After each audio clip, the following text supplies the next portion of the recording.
Welcome back to Goa. We're coming to you live from the Resort Rio, and the semifinals are finally here. Yesterday was a rest day. Everybody got a chance to take a breather, but today it's back to action. We have the two Uzbeks, Sindarov and Yakubboev, facing each other for a place in the finals and the guaranteed place in the candidates. Then we have Wei Yi versus Esipenko. I'm Jan Gustafsson, joined once again by the legend, former vice chess world champion, Peter Leko. Peter, how was your rest day? Yeah, hello Jan, hello everyone, welcome everyone. Well, it's beautiful, super exciting. We had the chance to go around Goa to visit everything. There is also a very nice video. ChessBase India has covered everything with Angelika together. We were traveling, it was incredible. So I encourage everyone to check it out. The danger, however, of such wonderful days is that next day you have to get back to work. And I know this as a player also, yeah, that's why I don't dare to go swimming or whatever during a tournament, because it can soften your soul. It can feel like, aha, even without chess, you can enjoy life so much. And with all the tension, now the players have to get back, all at stake now in the semifinals. The one thing we don't want in this commentary is a softened soul, so don't worry, I did nothing. And let's have a look at the highlights from before everybody relaxed.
Yeah, what a rough tiebreaker that was, with India losing its last remaining player and big hope.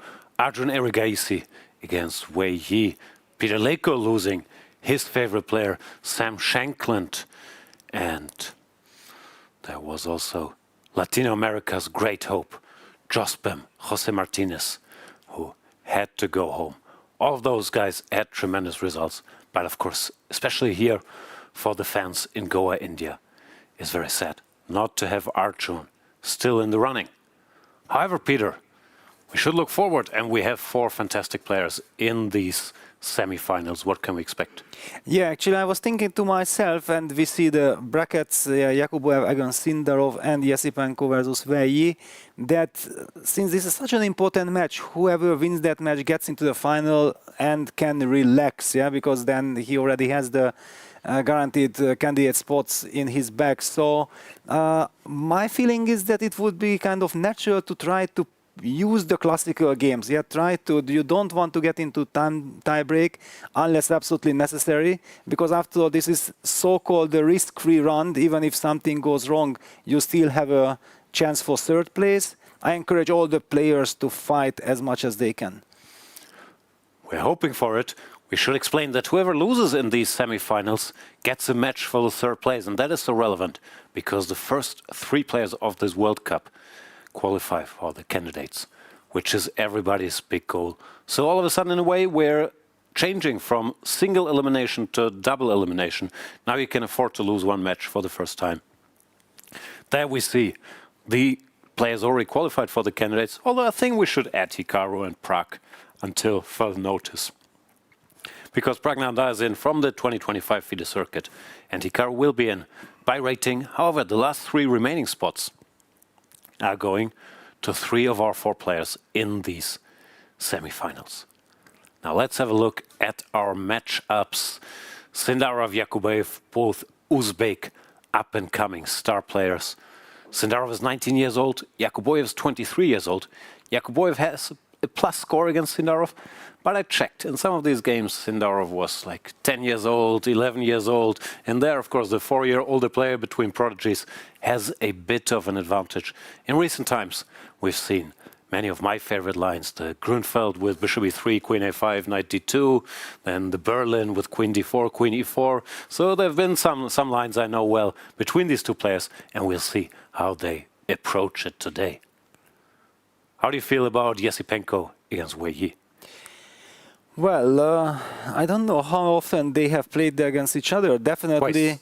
Just twice, but Andrey was also younger. Exactly. He lost twice to Wei Yi In Aeroflot, yes. 2016 and 2019. Exactly, yeah. So I don't really believe also that those games are too relevant, yeah, because they were way back. And Esipenko certainly became a much stronger player, much more stable player. He was already very strong back then, but as a youngster, you are not as solid, and Wei was probably ahead. Now, Esipenko has shown throughout the tournament that he is able to play very solidly with black, holding his ground. So it will be a big question how Wei will be able to put pressure in this game with the white pieces, because Esipenko so far has been super impressive in the tie breaks. Yeah, he has been winning one tie break and another, seemingly with an incredible good nervous system, very calm, just chilling there and knocking out everyone, one superstar after another. Wei Yi also had a wonderful tie break against Arjun, and Parham also, yeah, he's known to be a very good rapid bits player, but okay, if you have a chance to do something in classical, I think you should try to use it. Yeah, Wei Yi with the white pieces. I don't think he's going to go crazy. He's going to do his thing. Play e4, play the Italian or the Spanish, or depending on what opening we get. Try to put a little pressure. But we've also seen against Arjun, when Arjun surprised him, Wei Yi shut it down very quickly. Of course, Arjun is a little more established, or maybe, well, he's higher rated than Esipenko, so maybe the dynamics are a little different. But I would expect Wei Yi to just remain in his comfort zone, play e4, and get a game. Yeah, I also kind of expect the Spanish, because Esipenko himself plays a lot of Italian with white. Yeah, I just don't feel like this territory, if already Wei has played the Spanish against Arjun, then it's logical that he kind of prepared the Spanish. Esipenko didn't really face so much e4. It was in fact Vincent who played e4 in the tiebreaks, and then that was a bishop c5, very sharp bishop c5 Spanish. That's another big question, that will Esipenko on such an important game in the classical portion also stick to that? Or does he have, for example, the martial, anti-martial ready as well? Because I think he's capable of playing all this solid stuff. Someone who never plays the Spanish is Charlize, but she's in the playing hall to let us know what's happening there. The stage is set for the semifinals here at the FIDE World Cup, and quite literally, as you can see behind me, they have built a special stage for the special part of the competition. 4 players left, 3 candidate spots, everything to fight for. The players had at least a rest day yesterday, and remember, we've been here for so long. First game was on 1st of November, so of course fatigue might be setting in, but we've seen the players walking around in the evening, generally being in good spirits, which is so important for this part of the match. Of course, our matchups are so exciting. The Uzbek one, Yakubboev and Sindarov, and over here, Wei Yi and Andrey Esipenko. After the next few days, we're going to know at least 2 of our final candidates, and the 3rd place will be the battle to see who gets that last spot. First up in the hall, as usual, we have Wei Yi, although a bit later than usual, as it's 5 minutes till we start. But nevertheless, I'm sure all the players will show up soon, ready for the battle, ready for that first classical game where everything matters. It's going to be a good day here in the FIDE World Cup in Goa. Stay tuned to not miss any of the action. Back to the studio. Charlize has given up on the Wei Yi interviews by now after that good and yes interview. But I think it's the right way to do it before the games. The players, they can't even think about what words to say, no? Exactly. I remember that Wei Yi was shocked that he's supposed to say something. He thought like he has to make the first move. But yeah, it was also a very nice episode, and he's still in the running, so he does not mind at all. It was kind of a very interesting moment. Seeing the surprise of Wei Yi that, yes, what's going on before the round? I don't know how I feel. I just want to start to play. Let's have a look at the prize fund. Although the big prize, as we keep mentioning, other than the money, are the top 3 qualifying for the candidates tournament. And here we see the top 3 prizes. I think 4th is 50,000. So the money difference is only, quote unquote, 10,000 between 3rd and 4th. But the candidates is, of course, the big prize to be gained there. Of course, yeah, that's the most important. Plus the prestige. Clearly, winning a World Cup is a incredible achievement. You will be proud all your life. But if you win the candidates, then you play the World Championship match, which is even more important. And knowing that a very young, brilliant, very young Gukesh is waiting there, it's not the same scenario that it used to be, that you win the candidates and then you face Magnus Carlsen. I think here, whoever wins the candidates then will have serious chances. Of course, Gukesh as a world champion will always have his chances, but it will be a 50-50 match. Yeah, we're still a long way to go, but I've done the math. Every player has a 75% chance now to make the candidates from here. But that also means somebody will be the player who misses out. Yeah, Then I would have to get back to checking, but it sounds correct. Yeah. Yes, but it already feels very dramatic, yeah, when you see that all 4 players coming in, playing in the semifinals, that they have this golden opportunity, fantastic chance to qualify for the candidates, lifetime goal of all of them. None of them had played the candidates so far, and one of the players will miss out. Yeah, it's just inevitable. It is brutal that we see Andrey Esipenko. He's shared his secret. Secret has been lobster. He found the Fat Fish restaurant where he's been going with his friend and trainer, David Paravian. And they've been feasting on Goan seafood. But you are sure that it was the fat fish? I drove by the Fat Fish. It looked very nice. Yeah, it looked very nice, but we don't know. I only know that, yeah, he was saying that he had some wonderful fish and lobster and so on. It should be the fat fish. I have no idea. There are other fantastic restaurants here nearby in Goa. That's the one I heard. And there we see Nodirbek, Yakubboev arriving in his trademark T-shirt to face his compatriot, Javokhir Sindarov.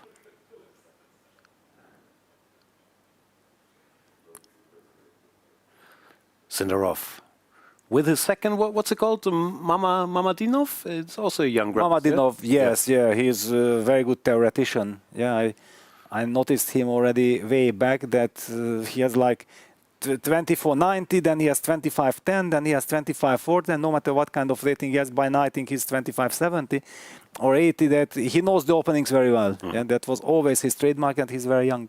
Yeah. That was a good time. I saw they were in the swimming pool, walking around town. So it looks like the players, I mean, if you're here for a month, you also have to, but they find ways, you know, to distract themselves a little bit, and everybody seemed to be pretty relaxed. I haven't seen Yakubboev around very much. Who's he with? I guess his mom is here? The mom is here, yeah, because he was also saying that they are eating in the cafeteria. Yeah, because they prefer different food compared to the buffet. Ah, maybe that's why. But it has worked perfection for him. Yeah, he finds his rhythm. Does he have a coach? Have you seen anybody? No, I also haven't seen. Yeah, I haven't seen, but probably somebody is helping him, and he keeps it. No, also nowadays you can have a remote coach that sends you files. You can have a Zoom call in the evening if you feel like. And we're getting ready to make the first move for Wei Yi. I think these are the directors of this resort, the Resort Rio, where we're staying in here. Let's see what happens. Please make your first move. Can I choose the move? Wow. That's a surprise. The knight always gets an early check-in. And now you can make for black. You want? B5. What was that? D6 or E6? D takes C6. Thank you. Solid. Pretty sure it's still a draw, so nothing changed. Well, I could have played D4 and not allowed a Sicilian, yeah? Yeah.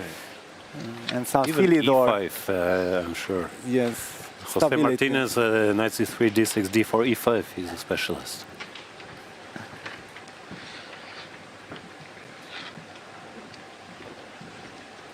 I think it's also kind of nice when they make a ceremonial move like knight C3 first, because then you know exactly there is the handshake. Yeah, you know that that's not going to happen. Yeah, there's no guessing. Yes. They tell him or not.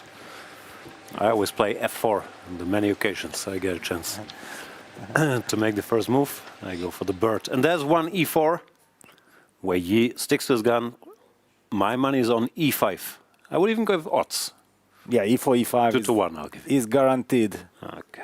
Can't hustle anybody. No! Oh, you had the chance. That was your chance to get rid of the French. Wow. Ooh, Wow. that is shocking. No, wait a second. Is this really the French? Is this or just Andrey did not have enough power of the rest day to put it all the way to E5? I played Title Tuesday the other day. My connection was laggy. I played Nepomniachtchi, famous in India, and he played D4. I wanted to go D6, but then when I looked at the board the next time, I played D4. No, I wanted to play D5. I played D4, D6, E4, D5. E takes D5 was the start of the game. It was very Not difficult. the best Scandinavian, No, yeah? no, it was tough. And Wei Yi, who just won a great game in the French. No, he did not win, but he he had got the a great chance. position. Yes. That's true. He Yes. did not win it against Arjun Erigaisi in the first tiebreak game. Now Andrey is saying, okay, you've shown your cards. Let's see if you have any other cards. Wow, this is very interesting.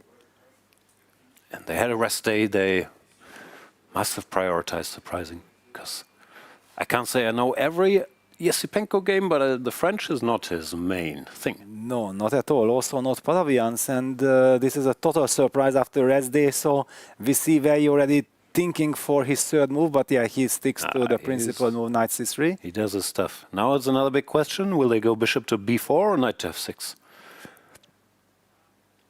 Bishop b4, the winner. Strategically very risky. But no, he goes for the Rubinstein. D takes e4.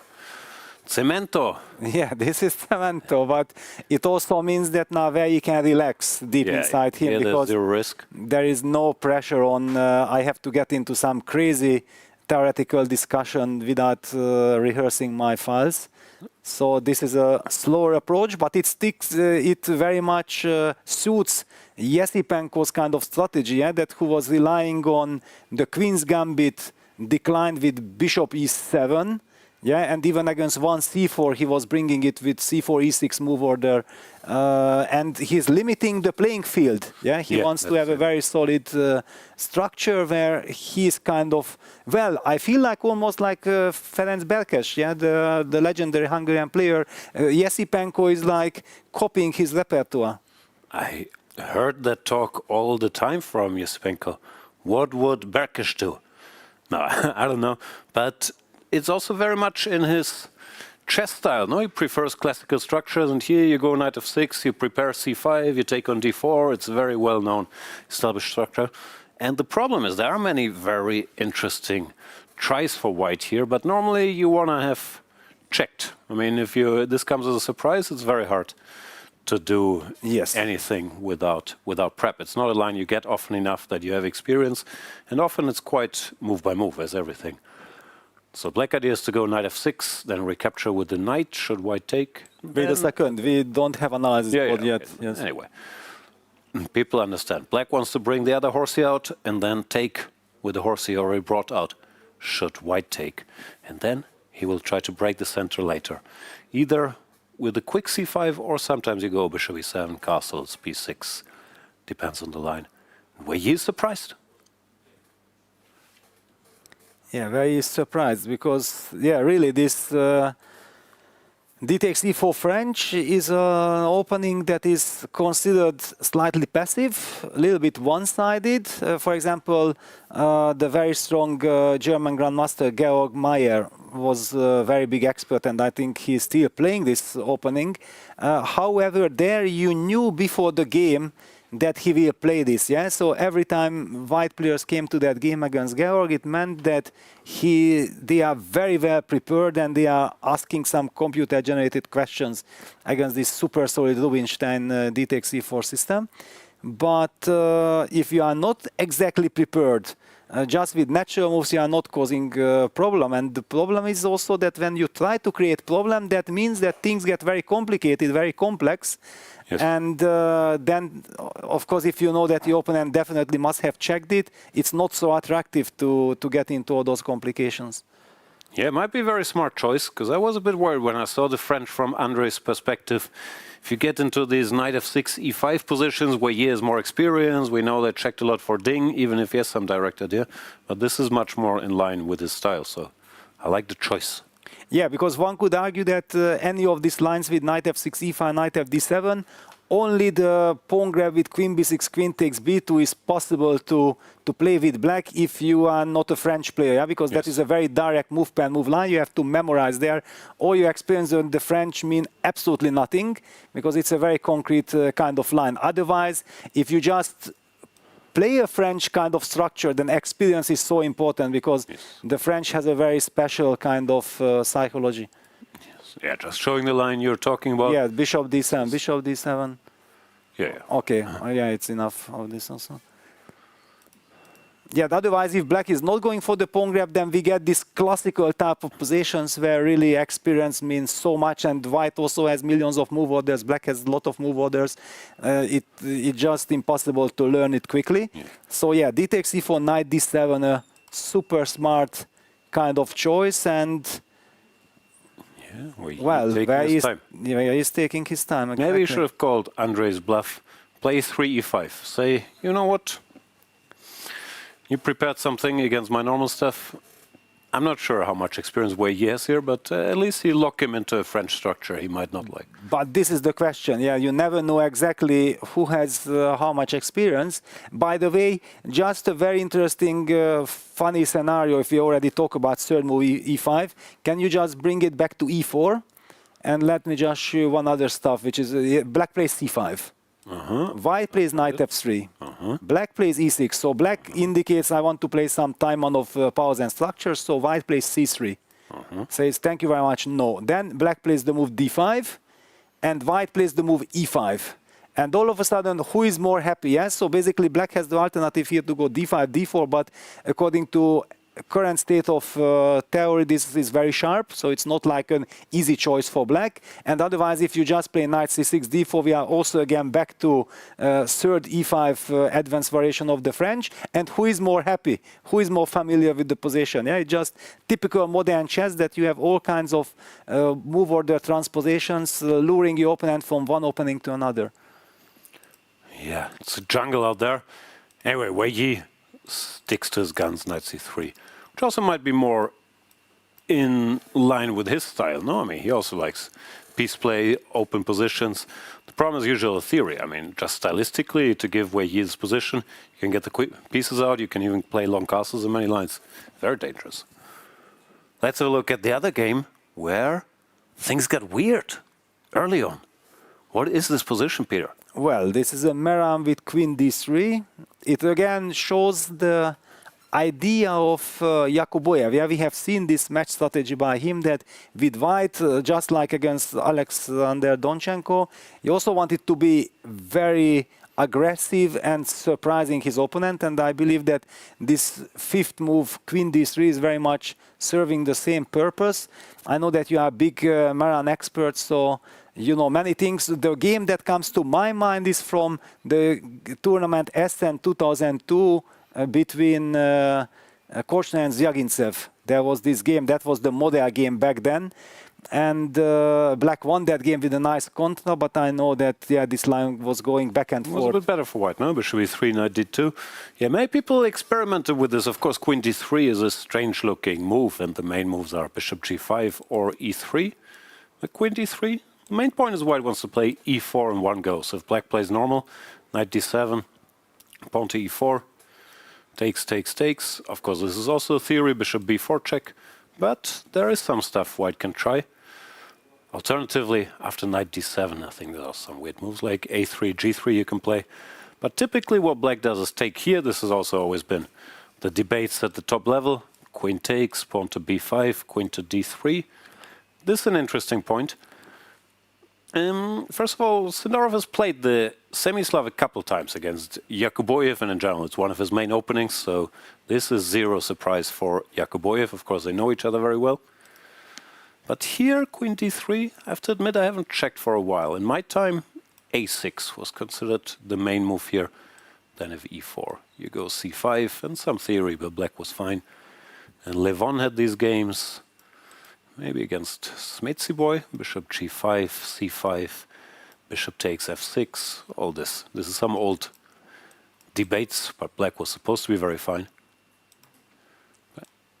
Sindarov played bishop b7. And what I would like to add, that look at the clocks. Actually, Sindarov is blitzing out his moves, so this did not come as a surprise at all to him, and he's walking around, his trademark walks, showing confidence, and like, yes, I anticipated it, thank you very much. I know you, Nodirbek. Since I was 9 years old, I've studied you. Bishop to b7, that's the other main move. When here the point, or what we see Sindarov play as well, is not to play a6, c5, but instead go b4. You kick this knight to an awkward square. If the knight goes here, then c5 is good. So the knight has to go here. And now there's a direct queen to a5. Targets the knight. Pawn to b3. Not forced, this is an alternative. But okay, pawn to b3 is normal. And black goes c5. This line existed even in the old days. Sorry, I'm reminiscing, jump in if I'm talking nonsense, but back then I was afraid of knight e5, I remember. Like, with old machinery, this looked scary to me. But I guess nowadays if you click, you can just keep clicking, because this was the line I was worried about. Yeah, there was something like this, yeah. Some zeros will probably show up if you push the button a couple times, which Sindarov walking around has certainly done. Now the question is if they both know these zeros will show up and that will be shown over the board. But for now it looks like Yakubboev is surprised and taking a moment here. Then again, how can you be surprised? You expect the semi-Slav. Queen d3 is what you prepared, your rest day. dc4 is the main move, queen c4, b5, queen d3. Now there are two main moves, a6 and bishop b7. I'm assuming, I haven't checked, but I'm assuming after bishop b7, e4, b4, queen a5 is the first computer line. Yes, this does not add up, Peter. This is very strange, yes. I agree. I'm also kind of trying to understand what's behind all this. I understand. Yes. But are we sure that Sindarov plays exclusively the Maran, or he also... Not exclusively, but he played it against Yakubboev in the last two games they played, for example. So it's not the biggest surprise in the world. And I think it might be his main opening. Yeah, I've seen him play it quite. Yeah, actually it also suits his style perfectly, yeah, because dynamic, energetic, lot of complications. He likes this kind of play. And yeah, now what's going on in the mind of Yakubboev? That's a big question. The big question is, how long do I think about this move? White has two moves, e5 or knight to e5. e5, that gets you more of a typical... Yeah, and it's a risky very move. risky strategic. Yeah, it's very risky, yeah. Yeah, I guess it's move by move business as usual. But once again, this is half knowledge from the old days. Some sharp stuff like this was sort of working for black. Yeah. It also looks like it should work. Basically, right now. any day you take black, yeah, that's for sure.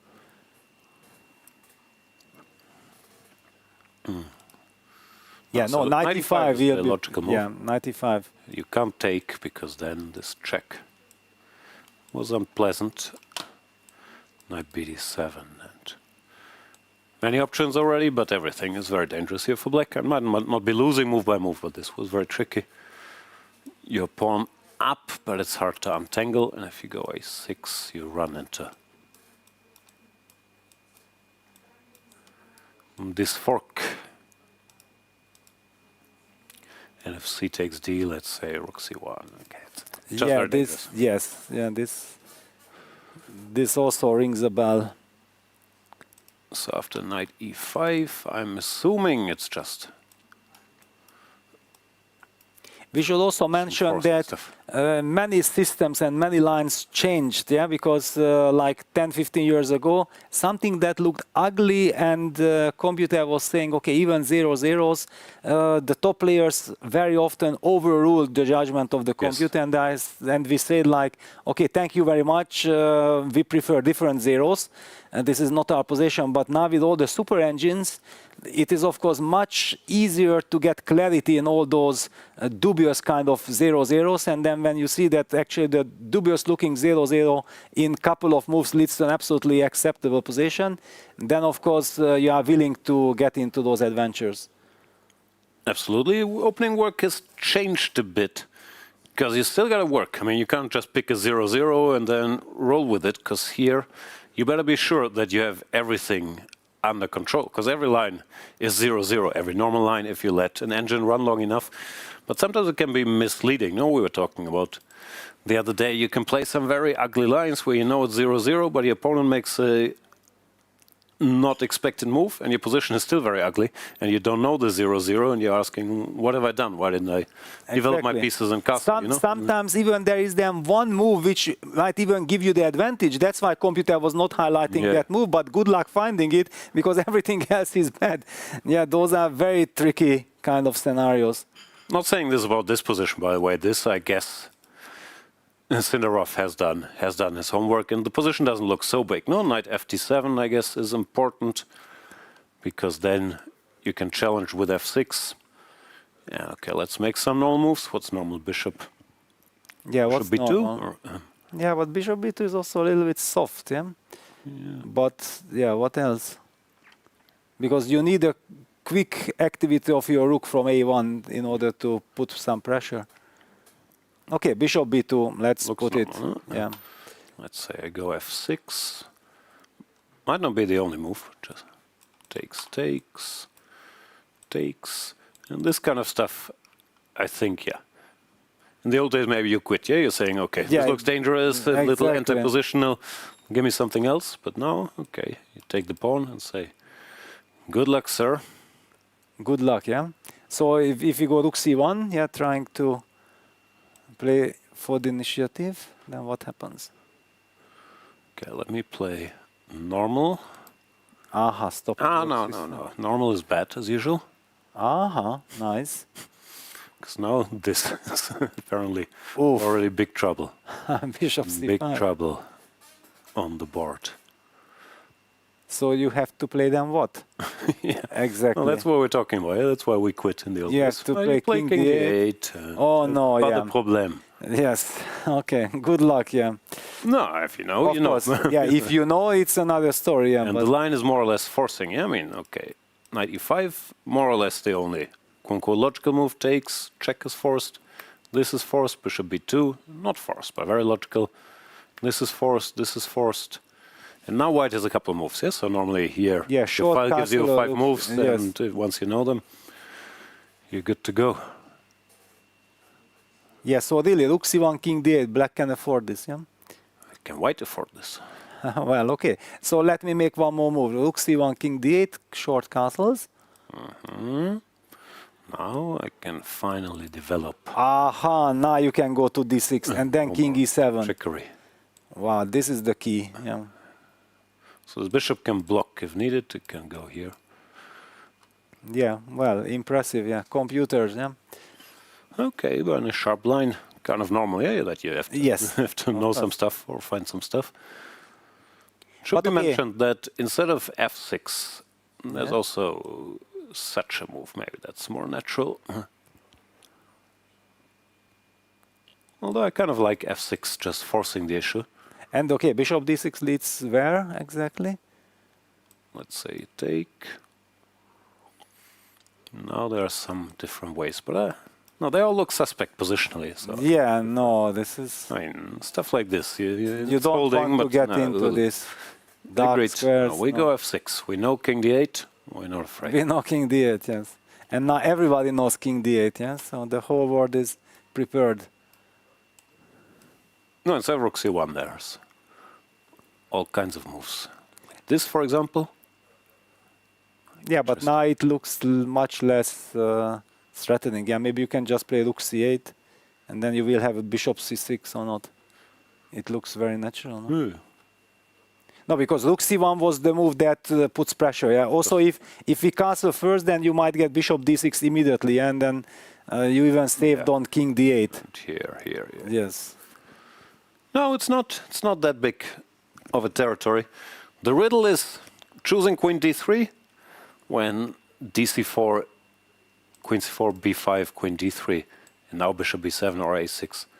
As we said, knight bd7 also exists here. Maybe, I don't know, but in general, you check all these moves if you prepare. The main lines, like how can he be confused? Because this is the computer line. It doesn't add up. Yeah, okay. Sometimes you're also overthinking things, yeah, that we never know exactly when did Yakubboev, for example, settle on queen d3.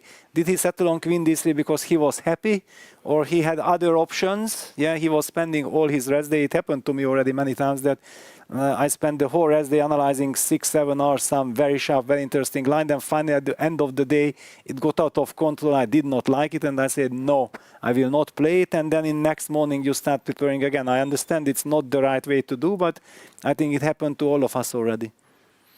Speak for yourself. I understand. Anyway, we will see how this game plays out. I have some thoughts.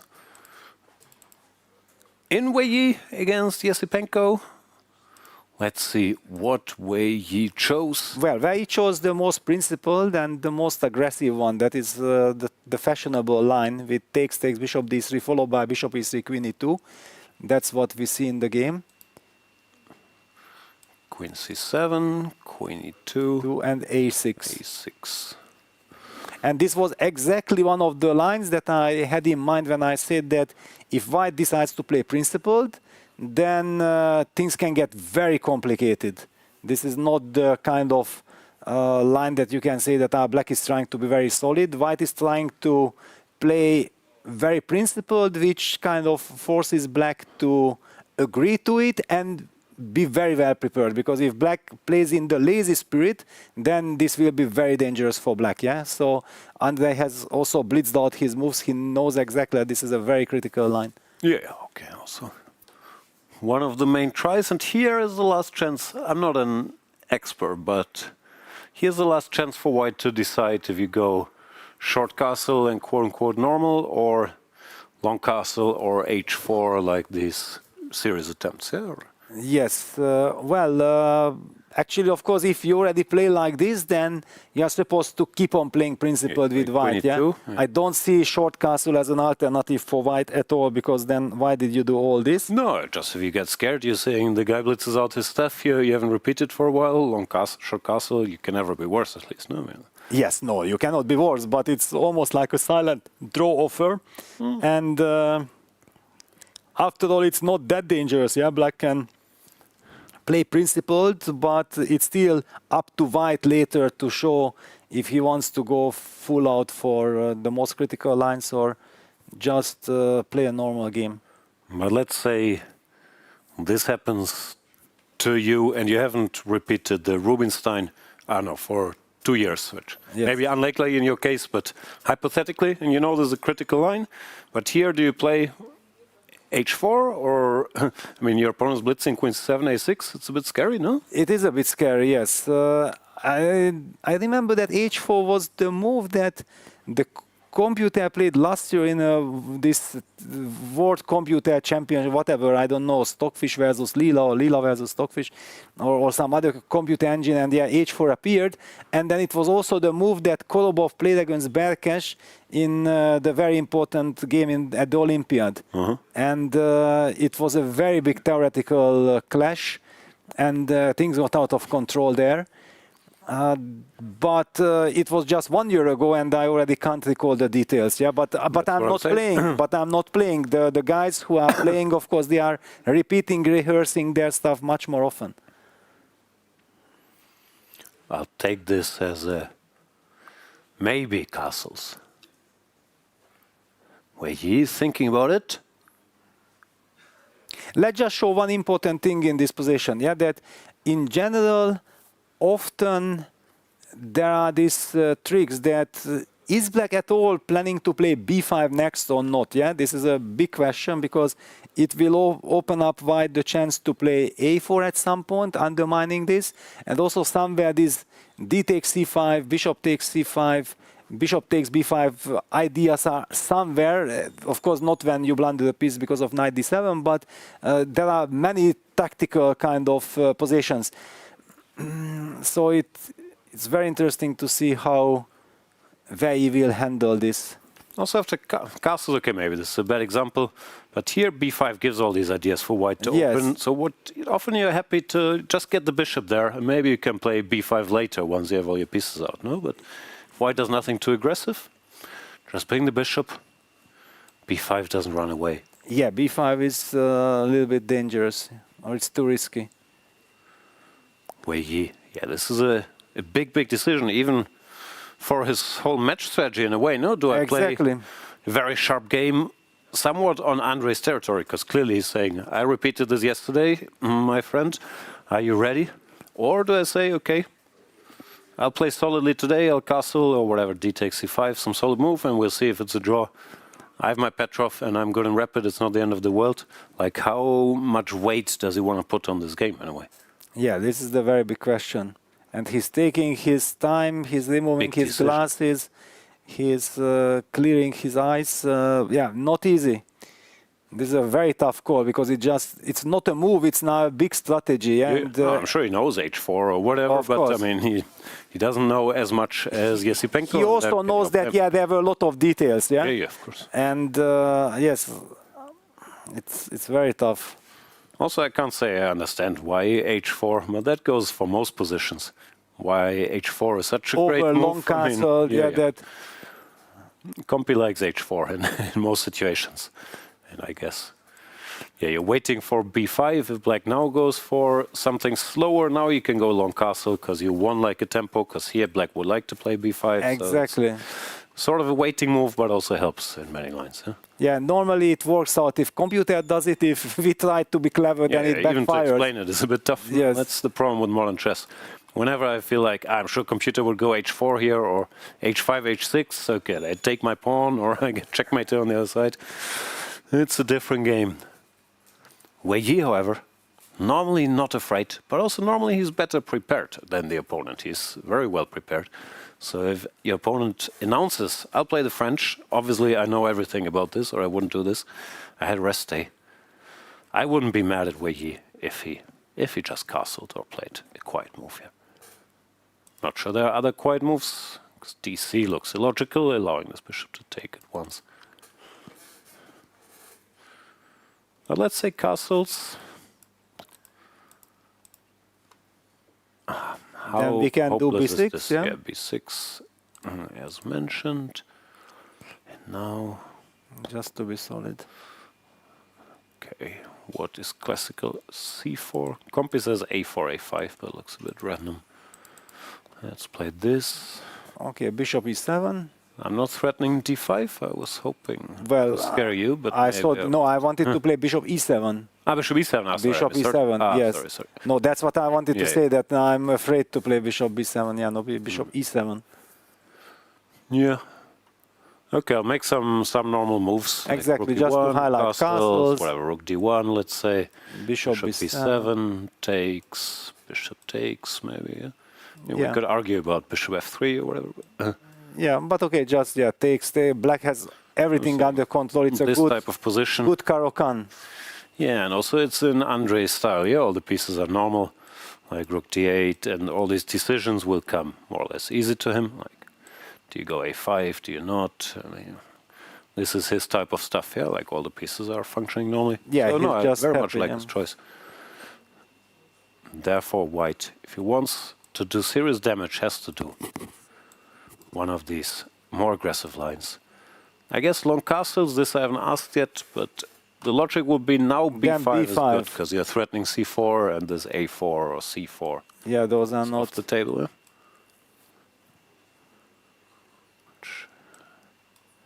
Is this some theory? Takes, knight jumps.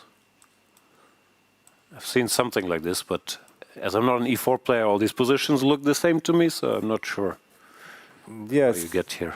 It was at some point a line, yeah, but I believe black was doing fine, finally, but yeah. But we can see the difference. Yeah, the structure is the same, but here white has this aggressive idea as well. If you put the king here, you only have play in the center and on the queen side, and it's not that scary. Yeah, these lines were debated. I recall games by Georg Maya with black. I think he was tested in these lines many times, and he finally neutralized it.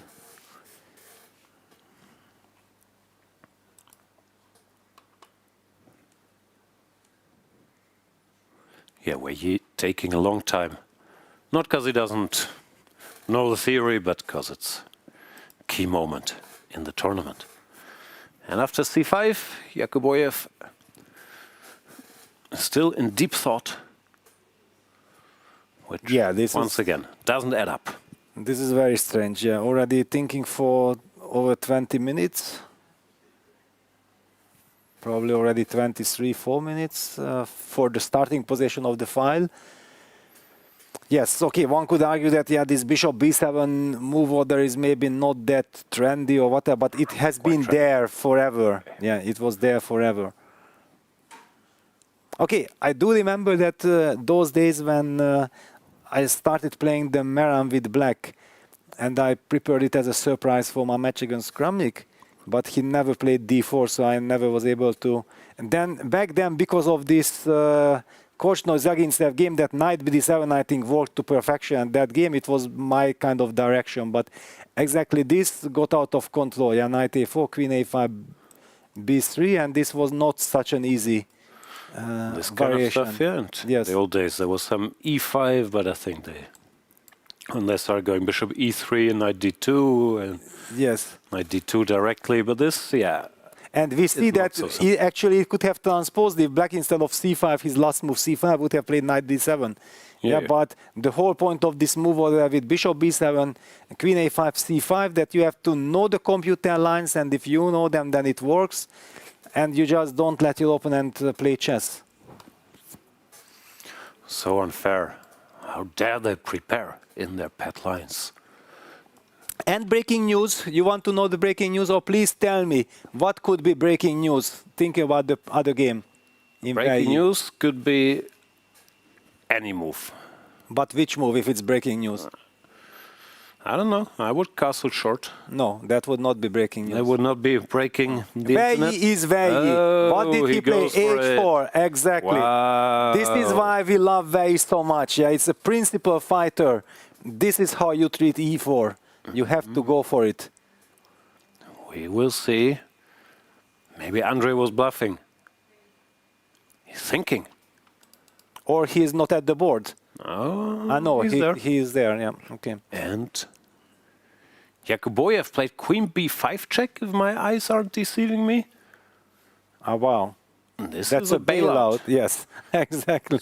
Because here, this is very important. We've seen these lines with knight bd7 or knight fd7, knight e5. But here black is bishop c6, winning a tempo. And frankly, I'd pick black here. I mean, like, just looking at it, because if you go e5, knight d7, there will always be weaknesses. Yeah, this is a big surprise. Sindarov thinking, do I hang my queen or not? It looks like he's leaning towards no. Knight c6, queen b7 is also not good, so you should take. But actually, this also gives us the feeling that Yakubboev was absolutely not ready for this line, yeah? Because if he chooses this, then he's certainly not even testing. Can we test here somehow? Thing is, if knight takes pawn, there's knight takes pawn. Nice move, but also bishop Also takes knight e4, and I'm not sure I like white. yeah. But just to show, there is this very nice trick. And if takes, this is what black is dreaming of, already winning a pawn. So, how does white bail out? Check, bishop here. I think you have to take, no? Yeah, probably we have to take. But I'm not liking this, allowing you to develop with a tempo. There are no pins. We will trade something in the center. So yeah, I better shut the game down here with white. Let's be solid, or as solid as we can. Solid, yeah. Here. E5. Okay, knight d7 first. Even knight d5, pawn stack, who knows. But okay, let's play knight d7 first. And all I want is to exchange as much as I can. But even here, your idea, knight takes d4 is possible. How safe is this for white?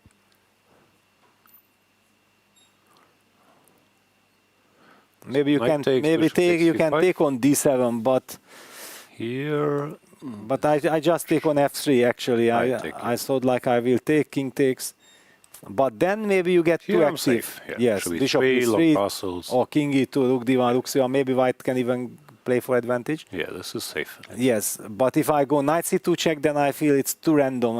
It can backfire. Then I don't play this variation.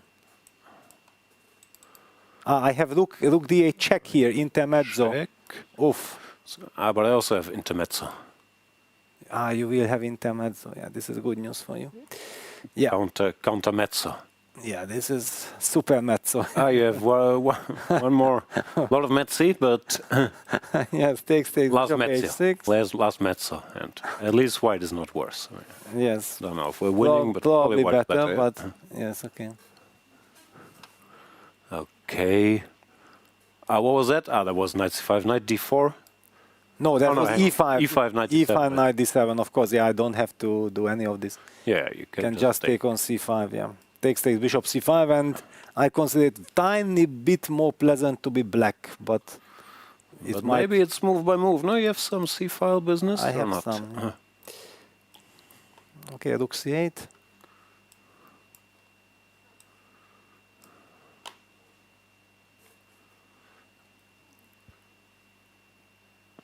And okay, I move the bishop back to b6. Yeah. No problems, but it also doesn't look like white is in any trouble. Yeah, then rook c4, rook hc1. Yeah, this is solid. Bishop c6 plate. This is solid, though. He's going to take, more or less forced. Knight will take. Sindarov once again weighing this difficult decision. Yeah. Take back and again, I don't know, move my king maybe. Yakubboev looks at him like, wow, what are you doing? We know. And he does take back.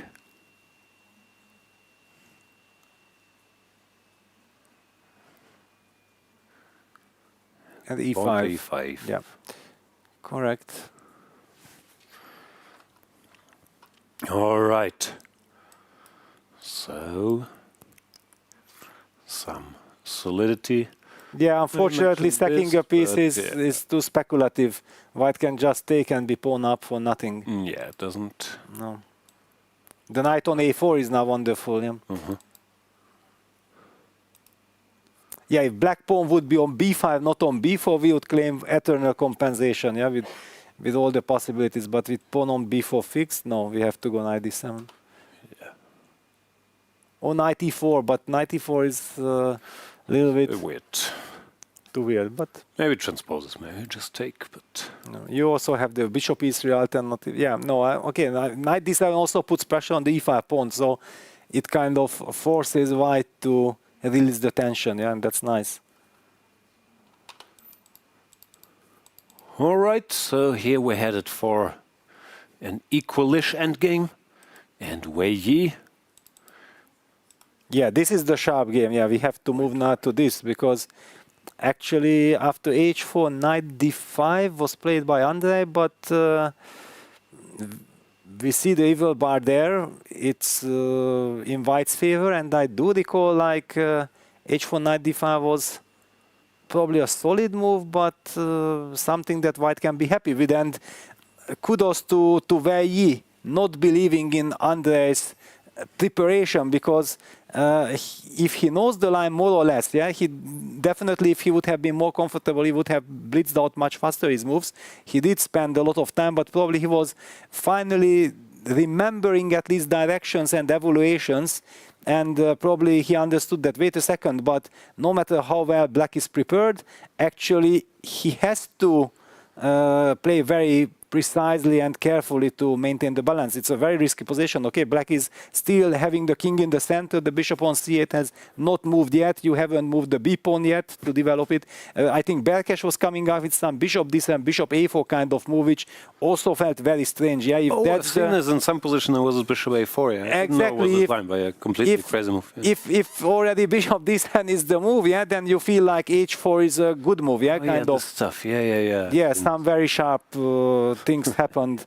Then there was some mutual blunder and whatever in the game, just showing that even when Yakubboev was expert because he just prepared for that game, Berkes is one of the leading experts right now in this whole opening, and they both managed not to understand what's going on, yeah, because it was so difficult.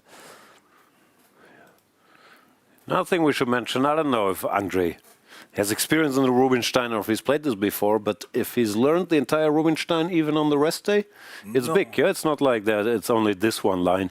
White has many different tries, so it could be that even if you repeated some files, you don't have time to get into big details everywhere, no? I mean, this is sort of a main line, so it would be strange, but still. No, I think that certainly he had to have the Rubinstein French in his pocket coming to the World Cup. You are not learning this in one day, definitely not. And also, when you are already exhausted, you don't want to learn new openings. Yeah, because it's require way too much mental energy, and also you are burning too much reserves. It had to be in the pocket. But he hasn't played it yet, no? Yes, because against Abbasov he played e4, e5. That was this very sharp Italian with knight g5. Then against Vincent he played the bishop c5 kind of Spanish, but he might have kept it for, you know, when yes, the time comes. And in the semifinals, be brazen to say, okay, I'll reveal my Rubinstein in the semifinals. Don't need it before. Oof. But he did not face too much e4. That was the other. True. Yeah, and okay, his c4, e6 and d4, d5, c4, e6, knight c3, bishop e7, narrowing territory fits into this. Sort of the same approach as against d4. Let's play something small but sound, which is everyone's dream.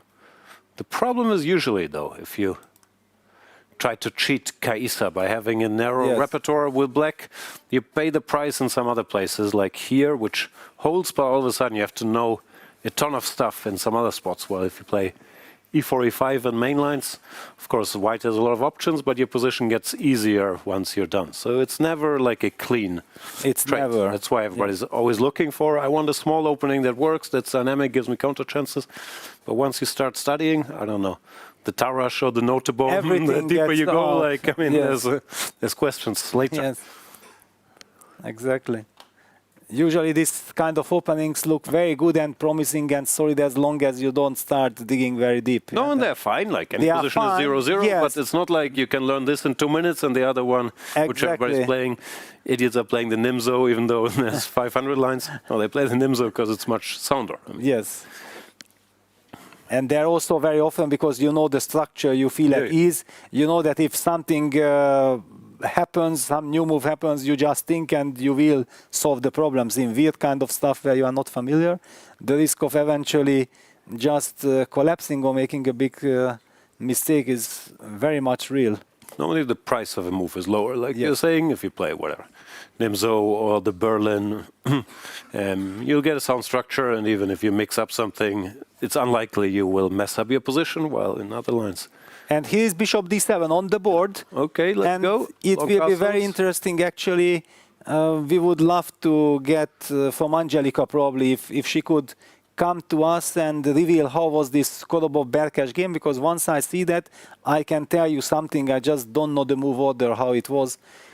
because White, in fact, missed the There win. was this bishop a4 stuff or not? Yeah, but then also this knight d5 happened, and you know the funny thing was like on move 13 or something, White could have win on the spot by computer move, yeah? But Berkes missed it. Kodobov was thinking also for like 20 minutes. He did not see it. There was some repetition of moves. Kodobov decided to continue the game, but the way how he continued, actually Berkes solved all his problems and even took over, while there was this computer win. You know, it was just some insane tactical possibility. Where was this game that it made such impression? Well, in the Budapest Olympiad last year, yes, exactly. Okay. No, I remember. I think I was clicking through this bishop a4 because it was such a funny picture, but I couldn't have placed what line that was. Okay, so long castles, bishop to d7. Let's play some normal move, like knight e5. Is that a normal move? Now you go here again, yeah? I mean, yeah, knight e5, okay, bishop a4. Yeah, this might even transpose to that game. Something very weird happened. Could it be that something like king b1, rook c8? It was different move order, so don't be hard. Then White played some bishop e4. Black played knight f6.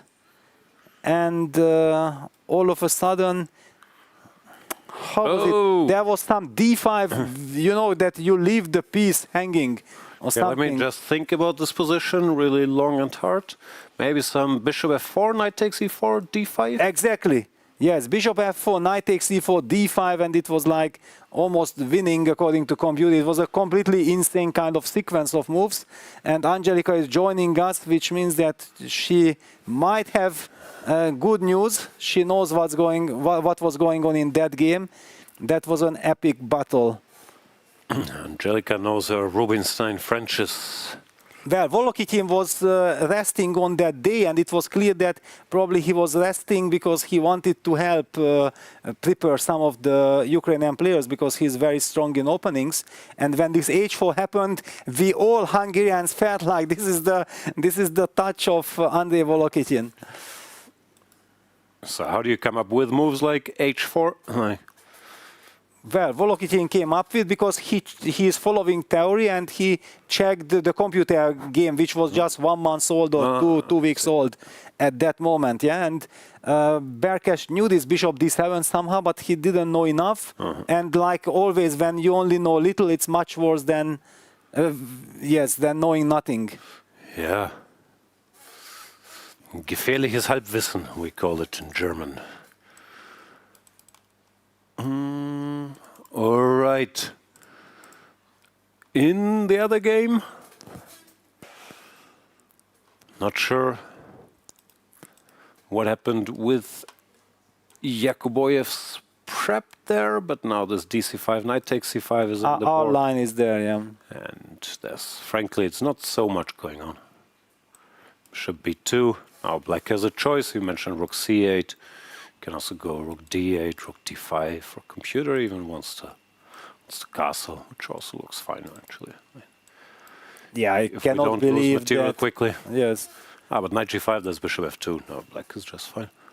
I cannot believe in this for White, but okay, White is solid, so White is probably not risking anything. This is a good bailout, but then draw is very high. Yeah, White can just go here, here, here, and... Yes, yeah, just cement everything. And based on this pawn on b4, Black has also committed crime. Yeah, there is the weakness on d5, weakness on c4. This somehow even if you put the knight here, if I put my knight on e4 or c4, I'm not like structurally in trouble, right? I mean, it's not worse at all. Yeah. All right, and I think Angelica is ready with some more details on that weird opening. Absolutely. I've checked the game Yakubboev against Berkes indeed. And this position, it was not knight e5, but bishop d7 was played. And now after castle, long castle is played also in the game by Wei Yi. Rook c8, knight e5 coming in, bishop a4, creating some attack here, an x-ray on the c-file. King is going to b5, stepping away, and now knight d5, jumping in. And here, bishop e4 was played.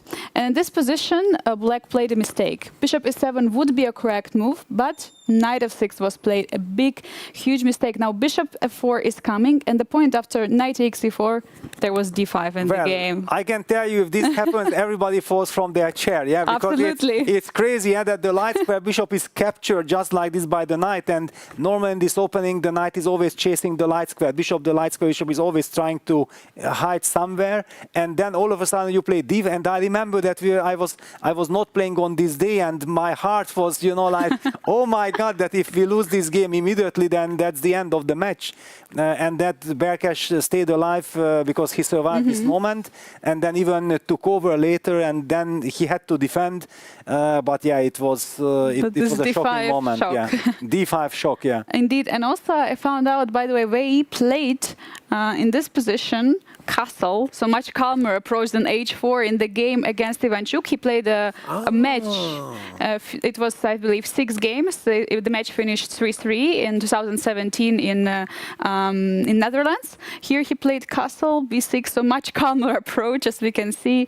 Bishop d4, bishop b7, knight e5, and the game went on, continuing into a draw. So we can see now he's going for the h4, of course, much more aggressive, castling long, but against Ivanchuk earlier he played with a much calmer approach. And now we have king b1 is played in the position, and well, I'm expecting this one to blow up. I mean, it's already very, very tense because white castled long.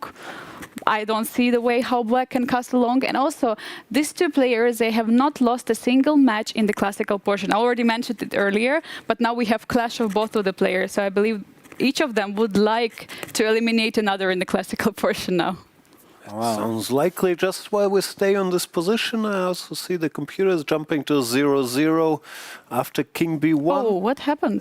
No, it's correct. I'm just saying king b1 doesn't seem like the most critical move. There was some weird stuff like knight to g5, which it's unlikely a way he knows every single detail, but it's funny that he surprised Arjun with knight g5 in the French one. It was very strange h4 knight g5 idea, and here he could have done it again, but today it wasn't meant to be. No, I don't understand this knight g5 move. I just saw it's apparently very strong.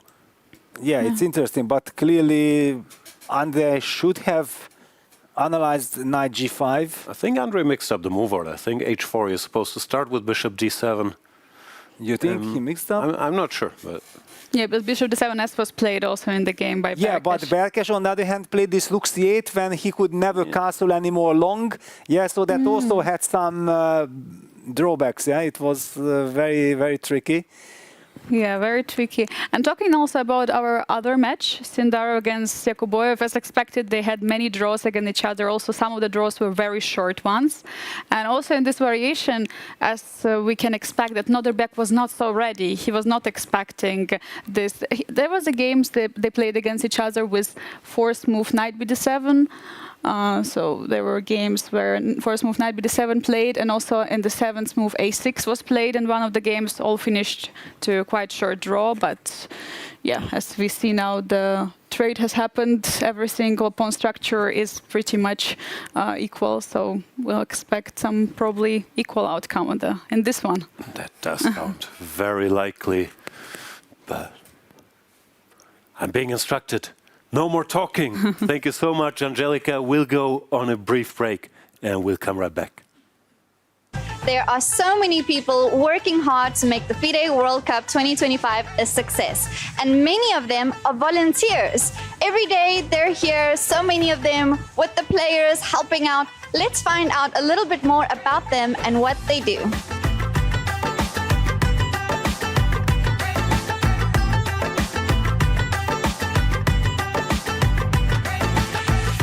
Hi, my name is Shiva Saroj, and I wanted to be the part of this World Cup, as this World Cup is being organized in India after so many years, and I wanted to take experience, so I decided to volunteer in this event. I'm basically a footballer, but my friend's a chess player, so he pitched me this idea to volunteer here. And our work is basically, we were giving out the accreditations to all the players and all the arbiters and whoever are organizing this event. And it was a great experience, and it's really smooth. Everyone is very coordinating. and the players are really nice, and overall the event is going really smoothly. My name is Nivesh Sangvi. Basically, I'm pursuing sports management. So I'm not a local guy from here. I'm from Pune, India. So this is my internship only. So one of my sir called me for this internship. So yeah, I'm really enjoying it.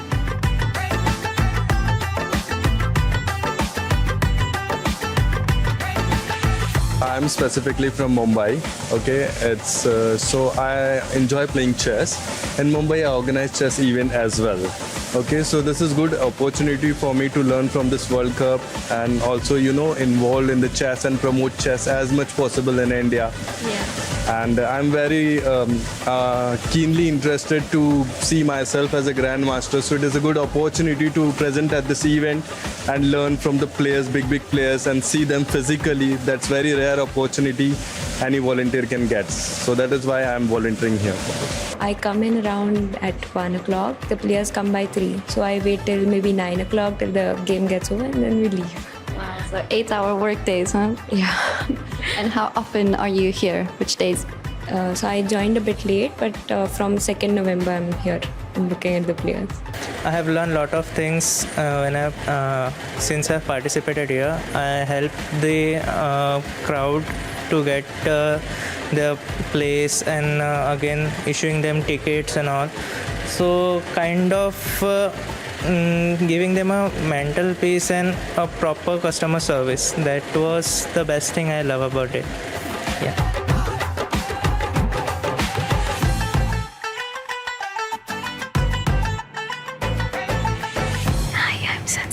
I'm a chess player. I'm a chess coach and I'm also a senior national arbiter. And I love this game. So I decided to volunteer so that I can watch all their games. What do you love most about the experience so far? The vibe, the aura, it's magical.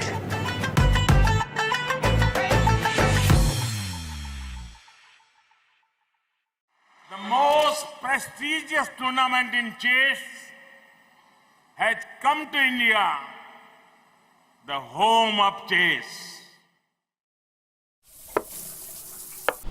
अरे यार अरे क्यों चाल्यो घोड़ो Yes! Yes! Yes! Yes! Chess, chess, chess, chess. खेल ये हमारा है. आओ दुनिया वालों ये वेलकम तुम्हारा है. अपना गेम भारी है. हैंडशेक की बारी है. अब इंडिया बोलेगा. It's your move. It's your move. Goa कर रहा है wait. It's your move. Come, don't be late. It's your move. ए तो कोई खोर. चतुरंग के सारे रंग सदियों से हैं अपने संग. शतरंज बिछता है हर आंगन. विश्व को दिया हमने विश्वनाथन. डंका बजा है गोवा सजा है. खेल जमेगा खूब. It's your move. हो न जाए checkmate. It's your move. check में भी होगा just. It's your move. Goa कर रहा है wait. It's your move. Come, don't be late. It's your move. It's तो दो. It's your move. 1, 2, 2.5. It's your move. It's your move. It's your move. It's your move. It's your move. The FIDE World Cup 2025, starting from 31st October to 27th November in Goa, India. It's your move.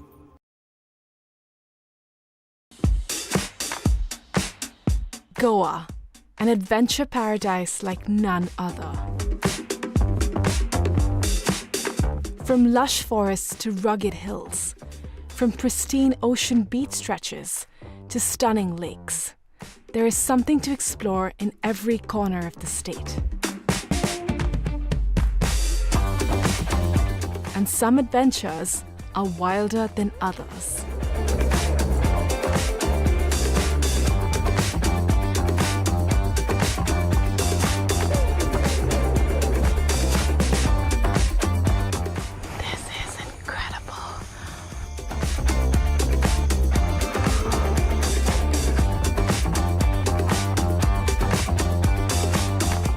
watch postcards from Goa on National Geographic.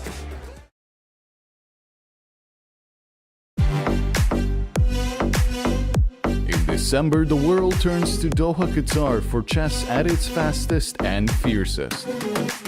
The 2025 FIDE World Rapid and Blitz Championships bring the globe's elite to battle under lightning time controls. December 26th to December 30th, Rapid and Blitz formats designed to reward precision, courage, and creativity. In the heart of the Middle East, Doha offers more than a board, a world-class venue, a cultural backdrop, and a stage worthy of legends. With a €1 million prize fund on the line and the title of world champion at stake. The 2025 FIDE World Rapid and Blitz Championships, the ultimate test of fast chess.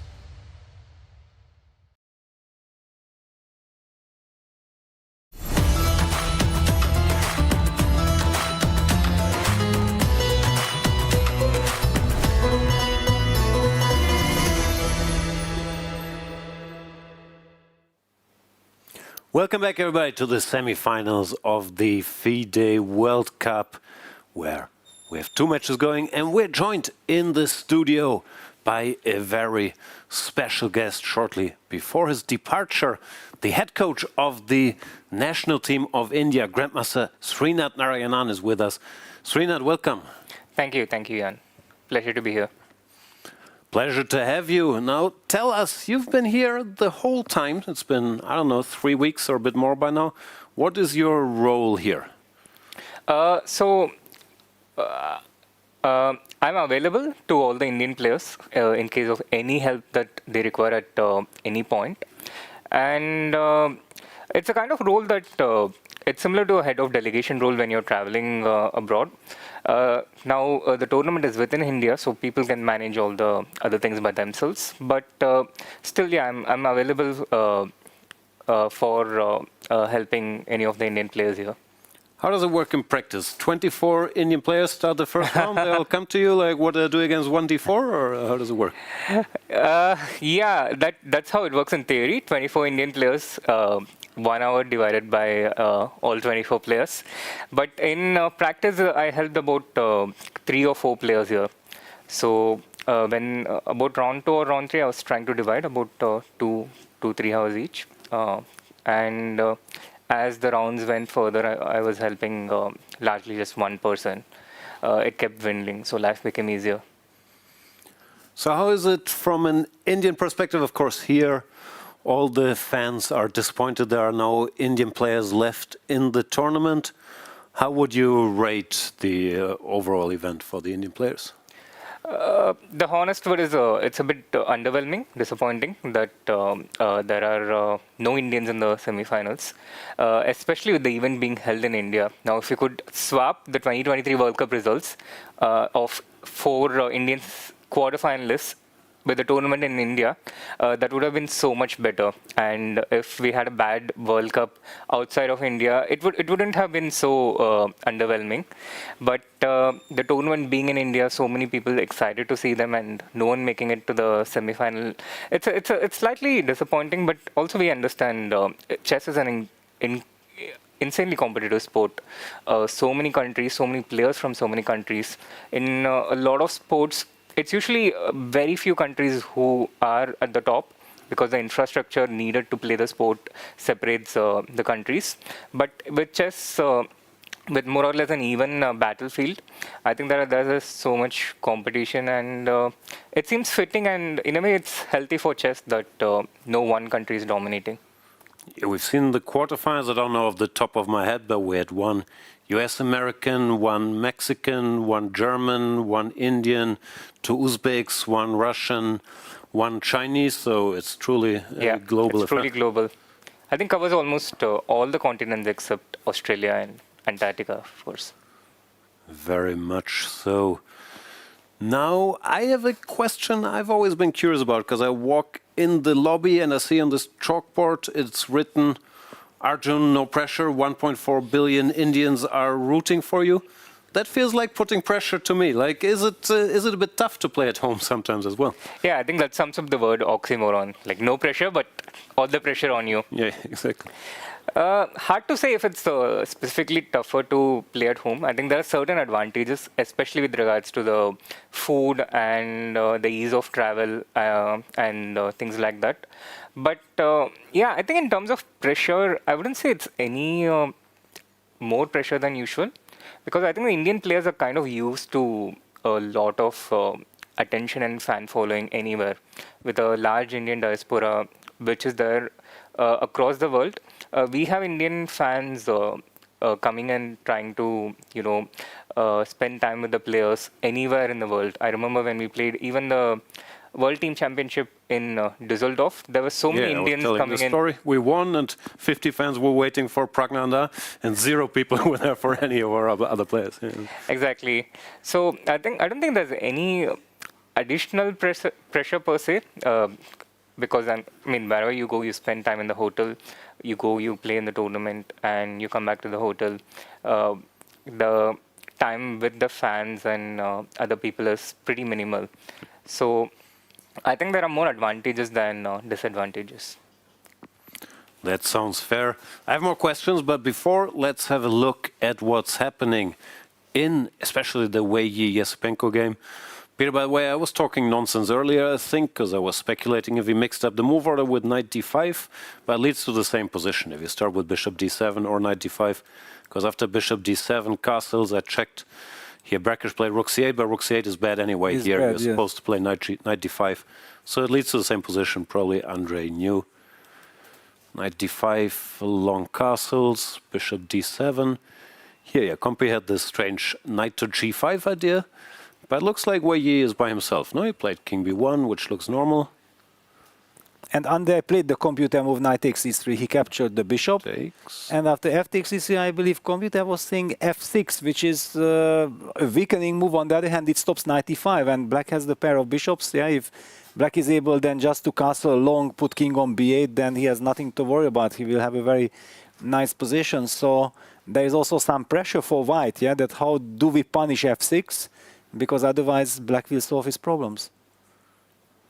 In a way, it's also the usual story. If Andrey was prepared, which we're assuming he was probably prepared for knight g5 and whatever the other direct approaches are. But king b1, maybe you know it's 0-0, but you haven't checked in detail, no?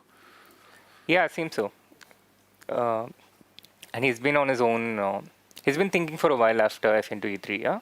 Yeah, now we see he spent 20 minutes. How's it for you? If you're helping, do you create a file for, I'll just make up, no, let's not name names, but forever.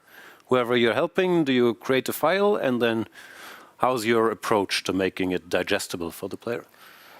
So it largely depends on who I'm working with, but I try to keep it as compact as possible, as minimal information as possible, but also try not to miss anything too important. But I think it's a delicate balance, because it's easy to miss something and then you feel bad that you're responsible for all the bad things that happened.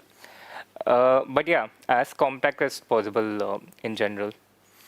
What's your feeling, Peter? You've also, of course, been involved in many World Championship matches as a player, as a trainer, and with Vincent, you've worked for so many top players. How do you organize the material so a player can digest it and still gets all he needs? Yeah, it's a very delicate matter, yeah, because sometimes you try to keep it as simple as possible, but as we have also seen here, and we discussed that when you try to play simple chess, that means that you are not using the maximum potential of the position, yeah, and then sometimes as a second you are working at night, yeah, and you feel some direction is very interesting, but it gets too complicated, and then you don't know at the morning that do your player have the time and energy to absorb all this? Because in modern chess, the problem is that your opponent can play so many different things. If we know that that's for sure the only problem or the only line that the opponent can play, then you can afford to put all your energy into that position. But if it's just like one of the 10 possibilities, then always having some practical suggestion is also very important, yeah. And then basically thinking like, yes, we keep it in the pocket. If after after the tournament we have time, then definitely we have to go deeper in this sharp stuff, because that is the more critical one. It's always a very tough balance. Also, it always depends on the player. No, there's no one-size-fits-all. In Team Magnus, that's not a secret, but it became a bit of a running joke. We always had these notes where you can put all your nonsense or your long analysis, and then after you finish that, you had to do a summary, which is like, okay, you take 5 more minutes and you write down what you feel is the essence. And then we were always joking, okay, no way he looked at the notes, but maybe he checked our summary, yeah? And then you hope there's enough in there. But I think it makes some sense, because also when you're working as a second, as you're saying, you click a lot and you find some interesting directions, but it's easy to lose the thread and you create this giant file and you don't even know what's relevant. So to be forced to sum it up, I mean, for me, it was always, it's annoying, but it's also very helpful, I think. Yeah, it is annoying, yeah, because when you finish your complicated stuff 5 a.m. and then you are kind of already dying, and then you have to, with responsibility, write a small file, the summary. But what is the summary? What is so important, yeah? It's very tough. But I also noticed if I can't do the summary because it's too much, then maybe the direction was strange. I mean, if you can't like sum it up, then you should do this. But yeah, it's a very interesting thing.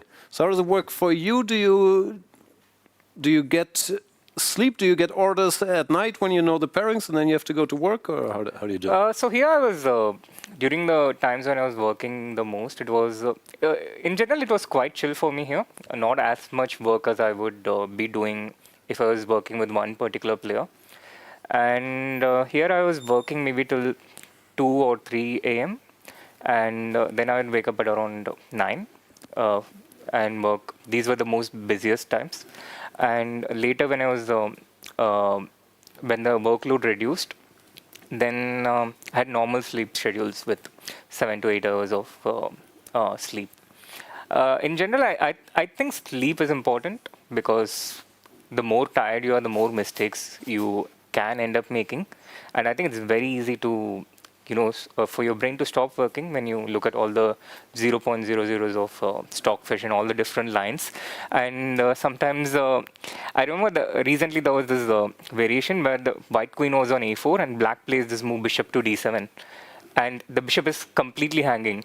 And I didn't even notice that the bishop is hanging, and white can take queen into d7, and why that is 0.00. But bishop d7 was the move I automatically entered into the file before I rechecked it again without the computer. So I think it's very easy to lose your concentration when you're too tired and make these kind of mistakes. And again, if the player plays bishop d7, queen into d7, and is stuck without knowing how to follow up, then even if it's 0.00, it goes straight into trouble, yeah? No, especially nowadays, with engines being so good, anything is 0-0. I often catch myself, you create some file and then you think, wait, what if he plays the most normal move in the world? And there's some deep computer solution for white 0-0, but sometimes you don't put it in the file if you're not paying attention. Yeah, it can exactly. look very, very silly. Well, speaking of sleep, probably Peter can tell us some tales, or I'm not sure if you can, but I've heard a lot of stories from the slightly older days, let's say 2008, Kramnik, Anand. Not so much sleep back then, no? Yeah, no sleep, yeah, sometimes no sleep at all. Yeah, we had some sessions which went all the way till 7 in the morning, and then 7:01 we joined the breakfast already, and then after breakfast we went to sleep for like 2 hours. Then the alarm was coming already, wake up alarm, and then you had to continue. Yeah, those were the days. But how do you do that for 3 weeks? Like, no, okay, you are not. I can do one night with 2 hours of sleep, and then I'm not functioning. How do you keep it up? I don't get it. Yes, well, yeah. First of all, you have to be super fit to start with. But of course you cannot do it forever, yeah? So when there is a rest day, then you try to recover, regain some energy. But back then also I feel like now you can rely on computers, yeah? So things are working so much faster. Back then if you really wanted to make a very good file and you wanted to be very deep, then you had to combine the human element with all the computer, then to understand when you listen to your kind of intuition, when do you follow computer, not to go in the wrong direction and so on. It requires enormous precision. While now with the super engines, we are sometimes administrators. Yeah, like we are looking at it's very important that we are sitting there and following the analysis of the computer. But I already, and this is what I feel a little bit scary. also for humanity. Yeah, that we know exactly, like from 15 years ago when computers suggested something, as a top player we always felt it like we have the right to overrule it because thanks to our knowledge, our intuition and like this. And I definitely had this feeling like in 2010 that if you give me not a supercomputer, you just give me a notebook with a quite normal hardware, I can take on any supercomputer and I will never lose. That was my kind of belief. Maybe it's wrong, but that's how I felt. And now we reach to the moment that if a supercomputer is together with me and we play against a supercomputer and I try to interfere, that wait a second, actually, why this, why not this, then maybe we are actually losing against a supercomputer. And this I find very scary because it is not the way how I could have imagined the world before. I see it the other way around. Everybody's scared AI is coming for their jobs in chess. I haven't thought for 10 years minimum. I mean, AI is great. I mean, you sit there, you hit the space bar and you go for dinner. Yeah, but Beautiful. I just read an article. I did not read it. That was the title, that Elon Musk was saying that in few years you don't have to work or whatever and the money won't be.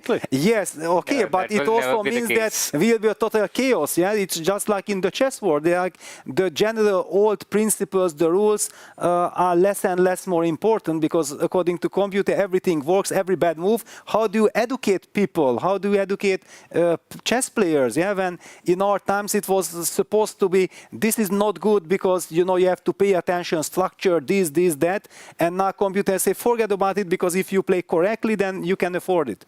It's a very tricky kind of spot. But in a way, it's also coming full circle because nowadays people play more openings and then you can't be prepared for everything. Our brains aren't big enough. And then you still have to rely on your knowledge and your judgment. Because I mean, looking at this tournament, of course, there are some games with big theoretical debates, but normally after 10, 12 moves, people play chess and then... Yeah, because there are a lot of surprises, yeah, and now you can, thanks to the computer help, you can pick up an opening so much faster. Yeah, I remember in my time it was like, for example, my time, let's call it like the middle of 2000s, yeah, when the computer influence was already big, but if you felt like now you're going to make a transition to something, then you had to measure that. Do you have 3-4 months of working time that you will be able to create the file, you will understand it, you will play enough training games to get the soul and all the spirit into it. Now, if I think you give a player 1 week to pick up anything, he thinks like this is a luxury. It just shows that how times are changing. Yeah, the information is changing very fast. But I felt like Jan mentioned, I felt like we are going full circle in terms of some similarities to the 90s, where also people were playing a lot of different stuff before Berlin became mainstream, right? I remember I was just checking some games here from the 90s out of curiosity, and some of the candidates matches people were playing the Rilo Pastanets, Bishop A4 D6. I think this was Vichy against Yusupo, and this was Yusupo's defense. And it was not so straightforward for White to find advantage even in the candidates. And similarly, there are so many 0.00s, but I think you still need a human to differentiate, which is practically easier to play, practically more suited to the style of the player you're helping, or practically more difficult for the opponent. It feels like humans are, I think, still playing a very relevant role. And yes, you cannot fight against a supercomputer. That's like, let's say there is a robot war and a human enters and tries to help. The human gets crushed physically, of course. But we are still playing chess with humans. And there, I think a human makes a massive difference in making these evaluations, which the computer cannot make a difference and educate the human. Yeah, and as you said, it's very nice that it's very important that the player whom you are supporting with, you understand him and which type of position suit him, how to play actually against the opponent. And one of the reasons why it is so important to be universal, so that you can adjust your playing style against your opponent. Yeah, this is also one of these true art that Magnus is so good at. Yeah, he knows senses exactly against whom how to play, and suddenly he can look the game so easy against brilliant players. And what happened? Well, he caught them exactly in their so-called weaker spot. It's a true art. It's changing, no? Used to be you need the best analysis, now you need the best skills at choosing the line against the opponent, because everybody can have good analysis in 5 minutes, but... and you don't need the Berlin anymore to have a safe position, yeah? Because, okay, people played the Berlin because they felt like against one e4, everything is kind of dangerous, and the Berlin gives you stability, solidity, and now. But now if every single opening is kind of good enough if you play it correctly, and also the Berlin, by the way, it's only good if you play it good, yeah? So there is absolutely less and less reason for everyone to be playing the Berlin. Yeah, I think it's as interesting as ever or as boring as ever, depending on one's perspective. For the people who are younger and starting to know more things, let's say around their 20s or earlier, I still see there's a lot of fascination to work on openings, a lot of fascination to try and find more and more things. But I see that it gets very challenging when you're nearer to your 30s. A lot of other things in life, your family, and... Tell us about it, Srinath. How is it getting older? For me, the fortunate thing is I don't have to remember the stuff. So I think it's not so bad.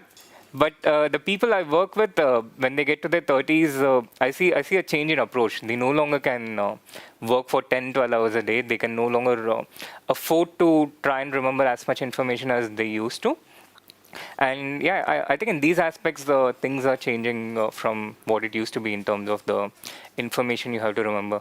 Very much so. Just quick update here. F6 has been played, and Wei Yi has just played pawn to G4. Yeah, but this is not a good sign. What's he trying to do? Because G5 is not a big threat. No? Well, he basically just wants to play a game, but it's the acknowledgement that Black has no problems. Yeah, this G4 is just a signal that there is nothing concrete. Yeah, you don't know what to do, and G4 is a normal move. You're gonna play G5, and probably you will not be worse.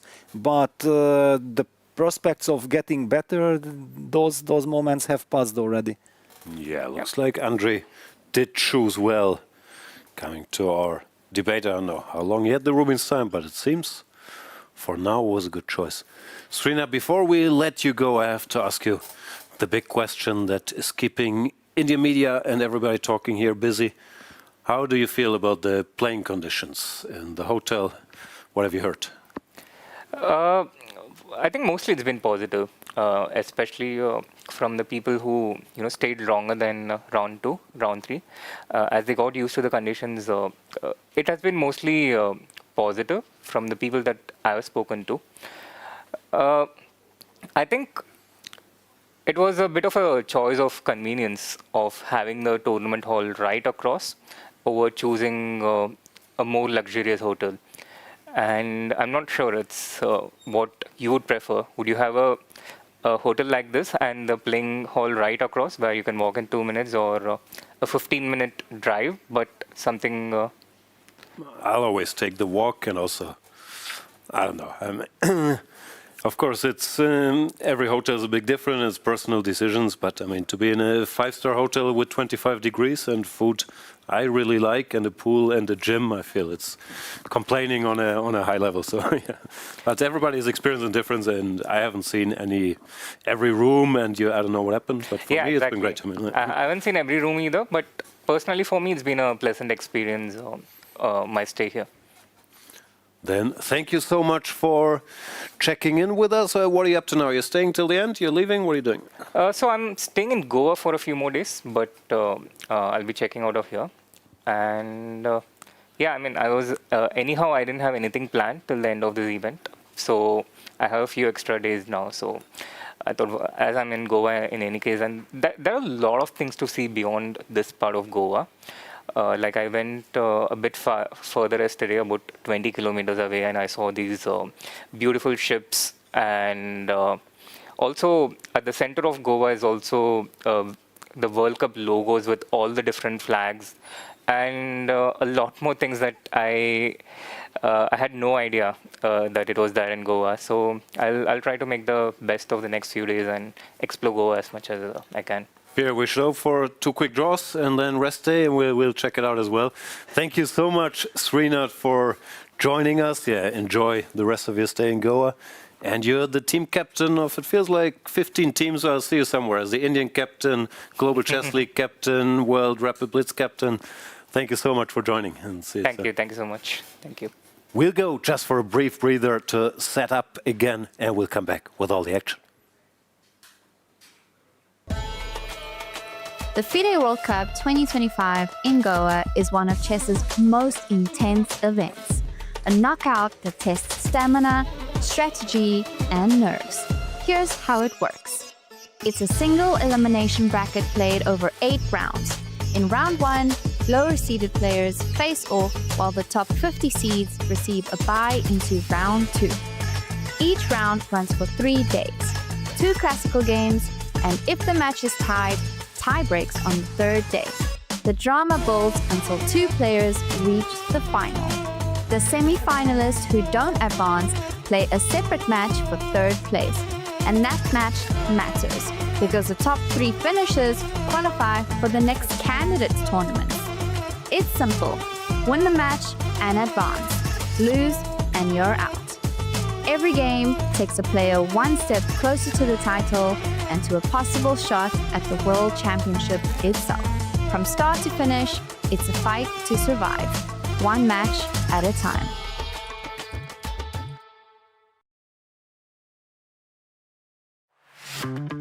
Goa, a food paradise, both steeped in historical culinary tradition and at the forefront of a modern-day food revolution that is fresher, more local, and more global than ever before. I'm embarking on a journey across the state to explore the very best of food here.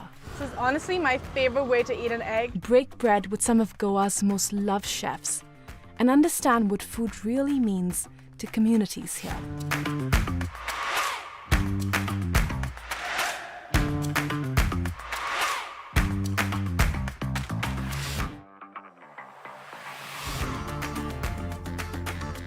Watch postcards from Goa on National Geographic.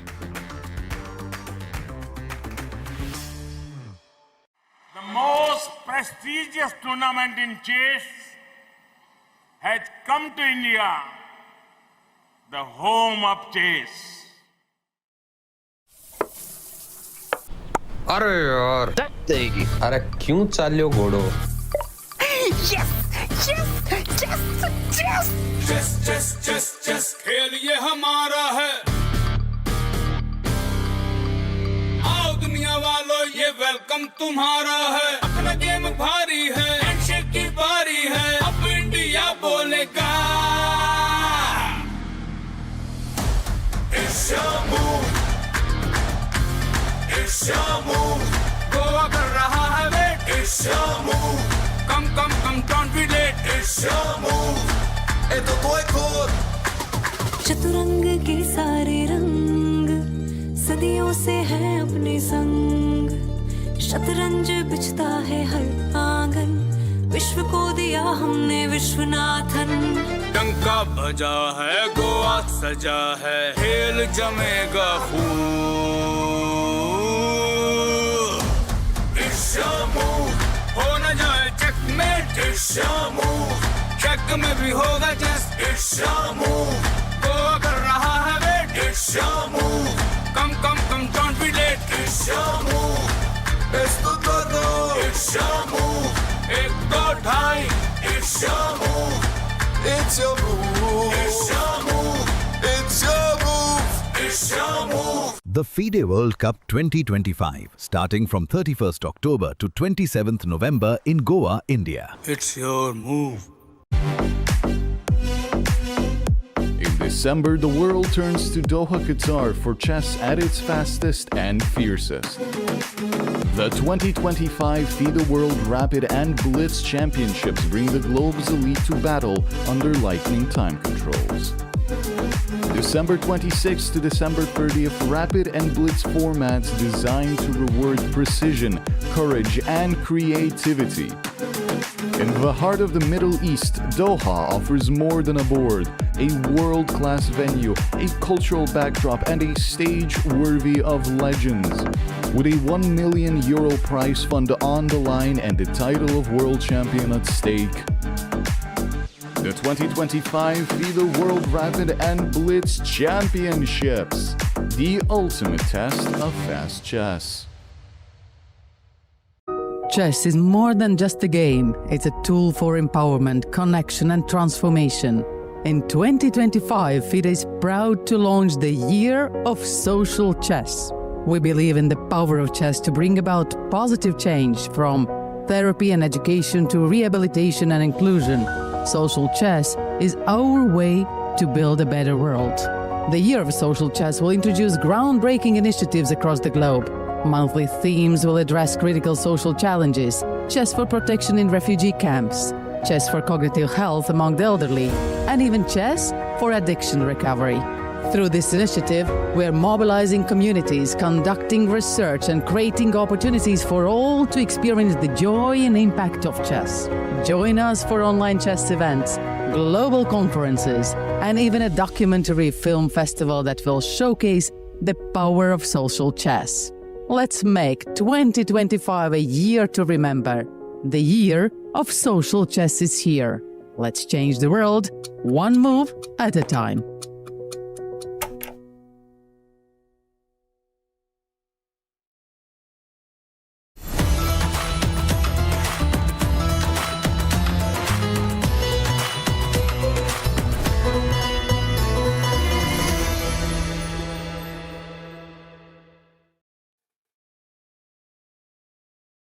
Welcome back to the World Cup semi-finals.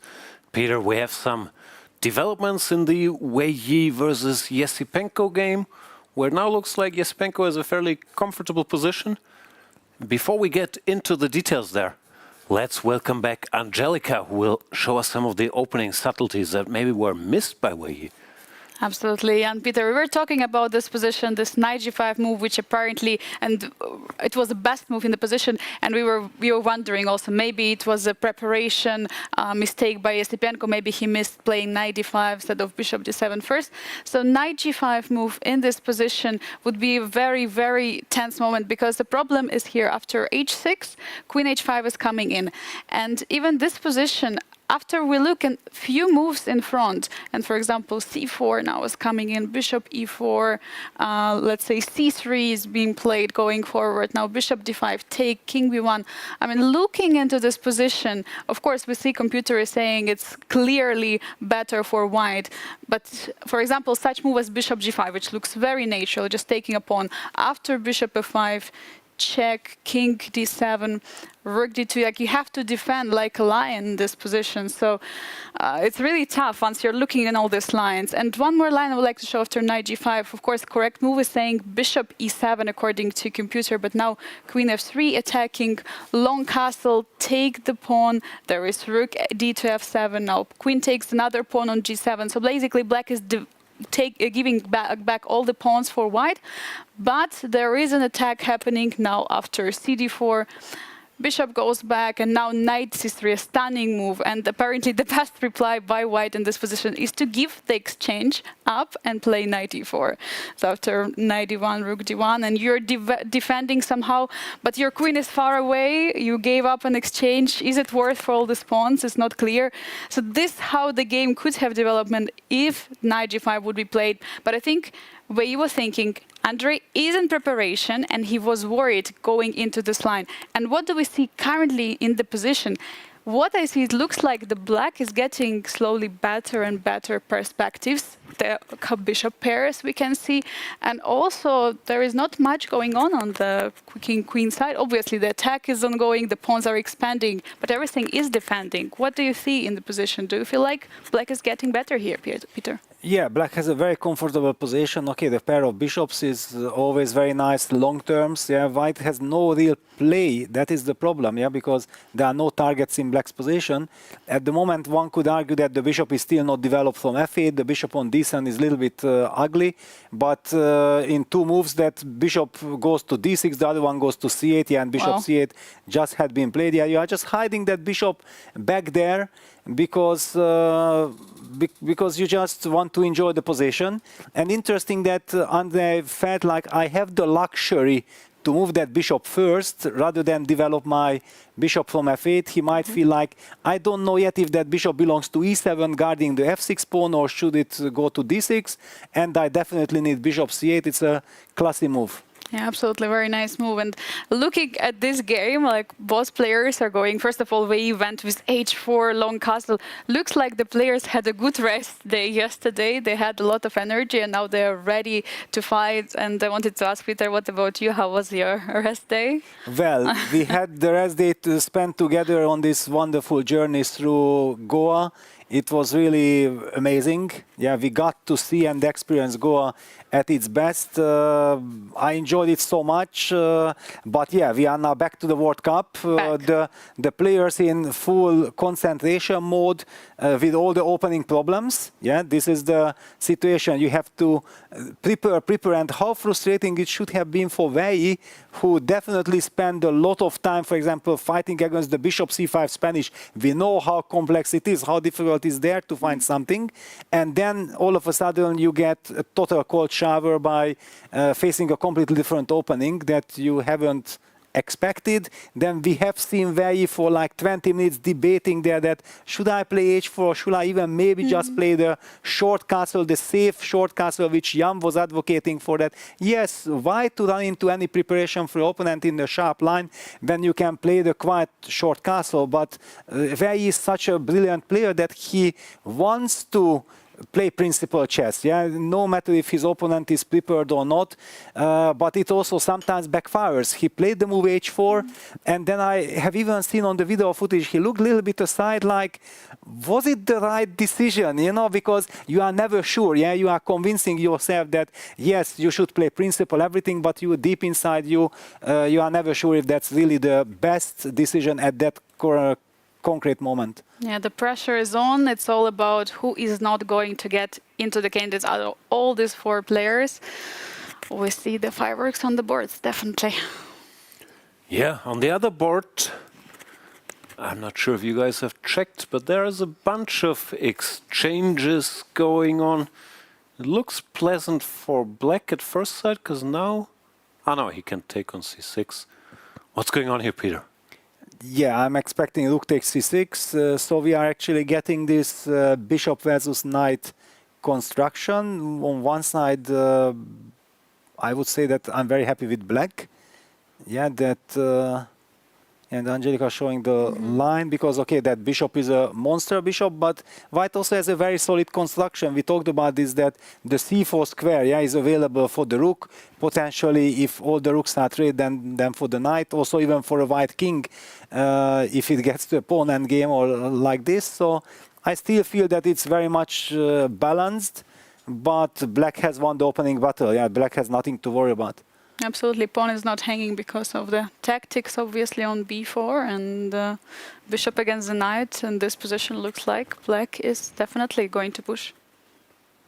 Well, I don't know if he will push, because there is also, you know, it's a match situation. Yeah, often it's like that. You think before the game that draw is a good result. Yeah, of course, if your opponent does something crazy, then you feel like you have all the right to bounce back. But in this game, I have the feeling like Black simply felt like, okay, I solved all my opening problems. I don't have any problem, but my opponent also didn't commit any crime. Yeah, and in this regard, I feel that the draw is the most logical result. Because deep inside you probably anyway agree with the draw, and you think like, okay, tomorrow I'm gonna have the white pieces. But look at the clock. Half an hour only for Yakubboev and over the 1 hour for Sindarov. We'll see battle, how it evolves. We will see for sure. We'll focus on the other game, but of course, if something dramatic happens here, we'll switch back to it. Thank you so much, Angelica. Looking forward to the next update, and we'll be right back.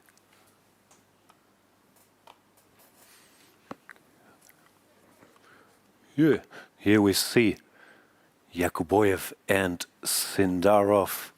Yakubboev, apparently he's debating if he should take on c6 or on e3, no? Pawn takes e3 looks so strange. Yes. Shall we check a bit? Yes, well, but he might take, and yeah, he there takes he goes. FE. Yeah, he's going to take on e3. Interesting. So he will go for a very move per move line, targeting f7 pawn and... Okay, so king b7 looks normal. Now the knight is under attack. The king has to get out of the way. Yeah, and then some total liquidation with rook f1 and then some knight d4 or knight g5, depending on the situation. What do you play? Castle? Rook f1. Okay, first, or castle. Yeah, basically, maybe if it's total liquidation, it's better to bring the king to safety. Say castles. But knight d4 is always bad. My knight takes e5, so I cannot. Yeah, he castles. So if you play, for example, move like h6, stopping knight g5, then what is my way of... So you're saying we can't go here yet because of knight e5. Covers. Exactly. So we need to find some way to continue. Yeah, because I don't think that he wants to play a long-term game. That would be horrible. It should be a concrete idea. You have this move. Yeah. Not sure how concrete it is, but maybe it introduces knight d4 and rook takes b4 or rook c1. And you also rook c1, yeah. So if I play a5, you have rook fc1, yeah. Putting pressure immediately. And if rook c8 here, you're already sort in of self-pinned. yeah. Sorry. Maybe it's also fine, but it's a slightly inconvenient for me. Yeah, you don't want to, yeah, if you have a choice. And I so guess... Yakubboev is a very direct player, yeah, so it makes sense for him to go for this f takes e3 compared to the statical position there with this rook takes e6, when there are no dynamics in the position. Let's just continue this line, but this feels already like it should peter out, no? No pun intended. Well, white is risking nothing here, but so does black. There is probably. black, no? Yeah. Rook d8 or any move. Yeah, it feels very Looks much... drawish. Looks very drawish. Whatever. So yeah, that seems like a likely scenario. Sindarov is at 0 problems, no? On the clock, on the board, very confident display. I'm not sure, something went wrong in Yakubboev's prep. But this f takes e, because I was thinking about why you were debating this. Like I can see Compi was giving it as equal, but it looked... Oh, no, sorry, it was king d7, was more precise. Rook c4, bishop b6, king e2. It looks a bit unpleasant for white, no? Because the knight is stuck on f3. Yeah. That is the problem. I'll go rook c8. Rook c8. Okay, rook hc1. No, I play rook h7 cemento. Yeah, but how cemento is that? How long is that cemento? Yeah, okay, rook takes. Short-term cemento. And you rook a5 and bishop c7 and you win a pawn. Already coming. Yeah. Yes, yes. And this no, doesn't feel safe. Huh? Yeah, not safe at all. Yeah, no, it's very tricky. So maybe he wasn't thrilled about f takes e, but he just decided he can't do the other one. Well, this he should survive. Okay, shall we check back in with Wei Yi? Yeah, we can. Actually, nothing happened. It just shows that, yeah, that's the problem for white, what we talked about, that there are no ideas for white. Yeah, it reminds me of some of this Trompovsky with d4, knight f6, bishop g5, e6, when you give the bishop too early, and then you miss your chance to get the initiative or to prove that why you gave up your bishop, and then slowly black takes over and pushes, yeah, g takes f6 played. I'm really hoping for Wei that he finds a way how he can somehow pretend to be doing something, and then Andrey will think like, okay, draw is fine, because otherwise maybe Andrey will sense it that, wait a second, this is a golden opportunity, risk-free position for black, no forcing lines, I'm up on the clock. What is white doing at all? It's maybe according to computer more or less equal, but practically speaking, this can be very unpleasant for white. Yeah, there's also not Wei Yi's type of position. No, he's brilliant if he has something to do, if he can attack, if he can calculate. But here he sort of has to do nothing without hurting his position. And that's, well, it's unpleasant for anybody, but especially for an active player like him. That's a rough spot. There we see Wei Yi, the 26-year-old Chinese player, facing, I think, 23-year-old Andrey Esipenko. We've talked Wei Yi was a prodigy early on. Broke 2700 when he was 15. And in a way, both these guys were similar, no? Because for... Wei Yi plays c3, normal move, but also doesn't do much. Well, he wants to free the knight or stabilize the construction, the center, that he will be able to push e4 maybe if he wants to push, but that's the problem, that you never know if you want to push e4. Or if you move the knight to d2, then black will play f5, but then you can say that, okay, at least I've provoked him to play f5, then the knight can go back to f3, you have some squares, but the dark square bishop is a monster in these positions. Yeah. How do you play? You go rook g8, bishop h6, bishop e7. So trying to be stylish, to keep the bishop still on f8. I don't know where it's going. Not to determine. So I could see a future on h6 as well, like even h5, bishop h6. I think it's unpleasant, and I'm not sure you want e4. Yeah, even if I do nothing, I don't know. It's very double-edged. What does white ever do? No, I think if you ever play f5, I might break with e4 the construction. That makes sense, yes, but voluntarily to weaken, no. Here I just sit, like rook comes to g4, bishop goes wherever, and anything white does weakens. Yes. No, it's basically... It's dangerous. I would be sitting from the black side, I would really get very ambitious, because, okay, most important feeling is nothing can happen to you, and you see real slow perspectives for your position. Absolutely. And we see Andrey is also a little bit moving on this, or he just came back. He just came back, But you can feel it in the body language that for Andrey the game is just beginning. No, Andrey, I think, is also experienced and smart in a sense that he doesn't think, oh, black against Wei Yi is a great result, I'll be ready to repeat moves or accept a draw at any point. He knows Wei Yi is tough, he's lost 2 games to Wei Yi, and if he gets a chance here, I have a feeling he will be the type to push his advantage no matter if a draw was a good result or not before. We've seen him in these tie breaks, also very cool. Once a chance appeared, once he had a chance with black against Vincent, he was there immediately. Exactly. He's thinking. The question is, what move do you play? H8 is a candidate. Bishop to any square is a candidate, really. No. H5 is a move. That is exactly the reason why maybe Rook G8 is kind of maybe natural. That you don't know yet where to place that bishop, and if I just try to play very primitively after Rook G8 to play Rook G1. Yeah. What is your... Because then I force you to make a decision. I have to move my bishop somewhere. Yes. I want to see where this bishop is heading. Okay, let's put it somewhere. This is the only reason why I'm playing Rook G1. Otherwise, I don't like the move because I don't know what I want. Do I really want to trade a pair of rooks? Definitely, I don't want to give out the G5 just like that.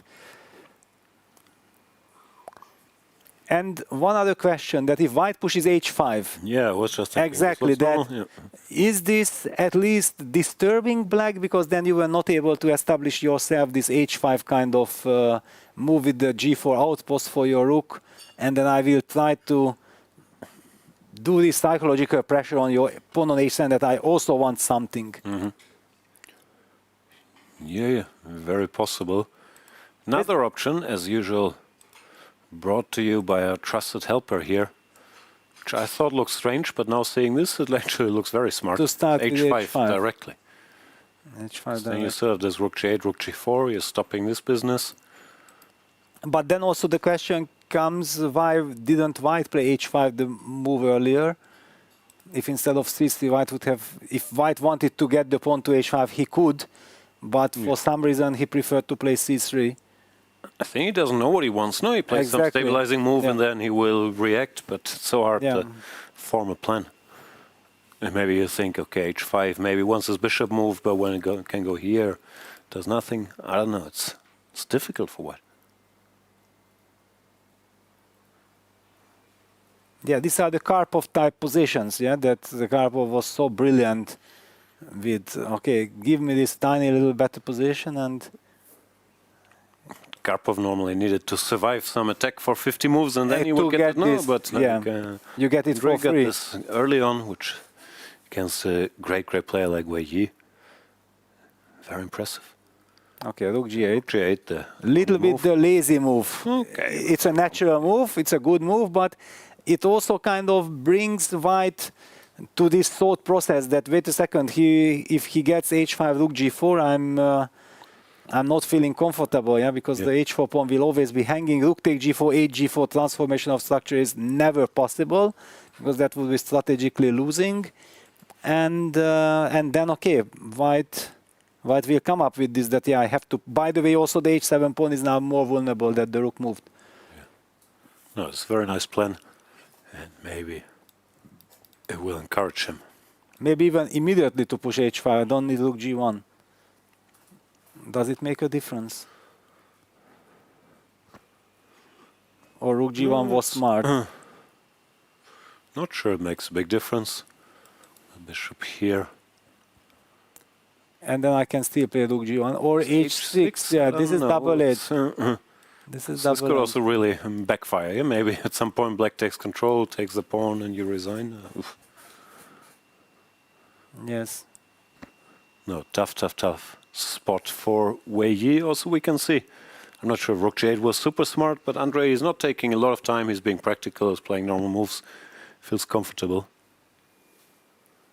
Yeah, and I already feel bad. Yeah, I'd never like to make any predictions. Now I dare to say to Charles that I think that both games today will be a draw, and still the most likely. Yeah, but okay, already now Black is putting some pressure.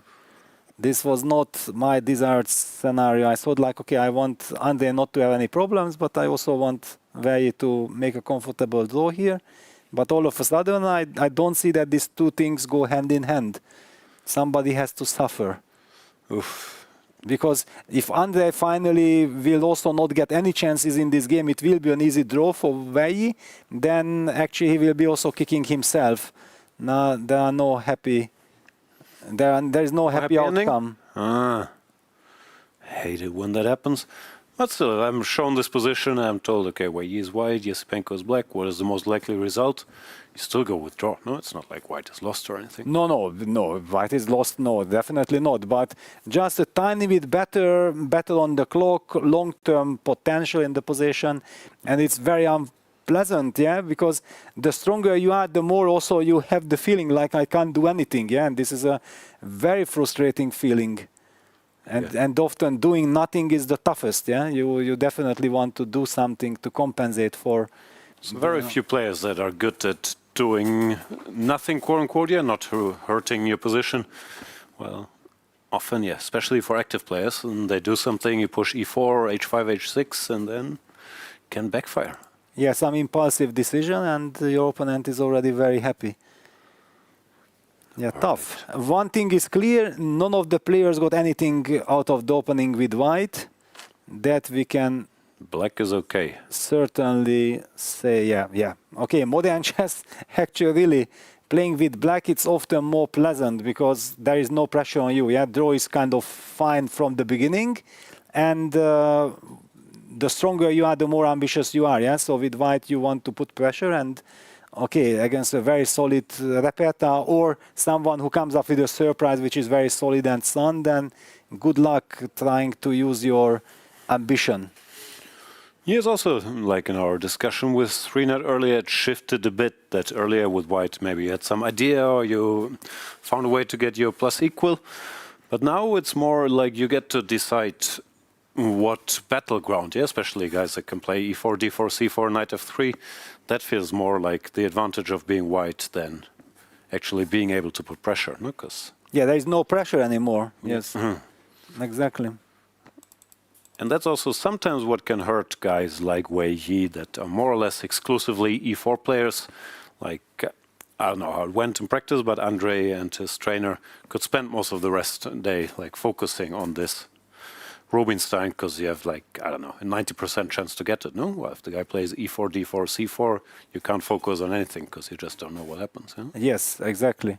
This is what I also feel now that because like in 2018, 19, I was like playing D4, E4s, and I felt like this is giving me some advantage, yeah, that at least my opponents are never sure what's coming. But now that I came back, everybody knows that I'm playing e4. And I do remember at the Olympiad I played against Wesley, and I was just not sure. I felt like I should play d4 on that day because I couldn't find anything against the Berlin. But on the other hand, I thought like, okay, I cannot find anything because I know so much. So at least finally I agreed that, okay, I will play the Berlin. It was very tough call. Yeah, it was like sleepless night and everything. And then against e4, he surprised me with this Armenian variation in the Vinaware French with bishop, knight c3, bishop b4, e5, c5, a3, bishop a5, and I felt like I even don't know my name. If you ask me, I'm just a person whose head is not working. I don't recall anything. I only recall from the 90s my children kind of stuff, how I was supposed to play against this. And then I played that and ended up in a trouble because Wesley blitzed out everything, and I was suffering there with white. And then I told him that, you know, I was really thinking, and I even prepared d4 for this game. And he said, well, I was sure you're going to play e4. And I was so angry that I sensed it that I should have played just one d4 and see what happens. Also, the more stories you keep telling us about your 9-hour shifts or preparing for people's main openings, the more surprises you will get. Yeah, maybe I'm not sure if you're trying to encourage those, but guys are smart. No, I'm totally innocently telling how it was. Yeah, it's, no, I know. I'm warning you. Yes, I understand. Don't share too much. Yes, but my next one is the chess Olympiad. So till the chess Olympiad, I will have plenty of time. So be careful, guys. That is a warning. Who knows what happens next? There we see Javokhir Sindarov, the 19-year-old Uzbek phenomenon, trying to figure out the situation after Rook c4. What is the clean way here? I think for him the toughest situation right now is that he feels that his opponent showed nothing in the game. Yeah, he simply got a very nice opening, harmless kind of line from white. So he's thinking that, do I have a way to maybe grab the initiative, yeah? And in this regard, then it's not so easy for him to settle on the line that I have to go for this a5, rook c1, and knight takes c5, rook c7 kind of line, which is very drawish. And by the way, the first look of it is not that thrilling because the king on b6 is a little bit exposed. And of course, if you take a closer look, you probably understand that there is absolutely no problem. But psychologically, knowing that you think like maybe I have a chance to push for something, compared with this endgame, is not so easy.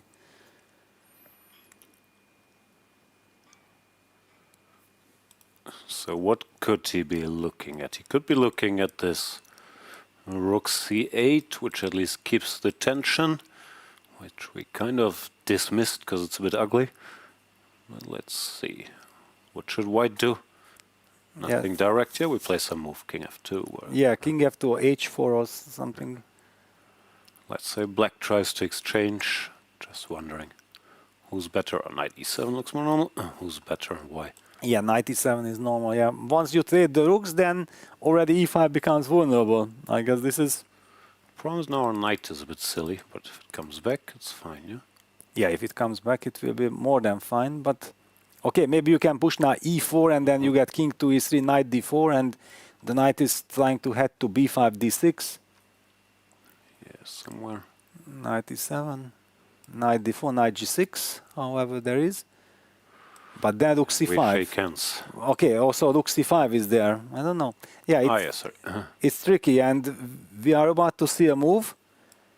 Sindarov is. Well, that's how black could play if he thinks he's better, but probably he's not better. Yeah. Exactly. The reason why I mentioned this move h4 was that I wanted to use some Rook G4 idea at some moment, but I was not in time. So yes, king f2 was very important because if h4, then now this knight e7, I will miss that king.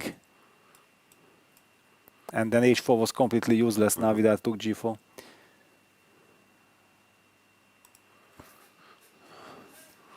What's it gonna be?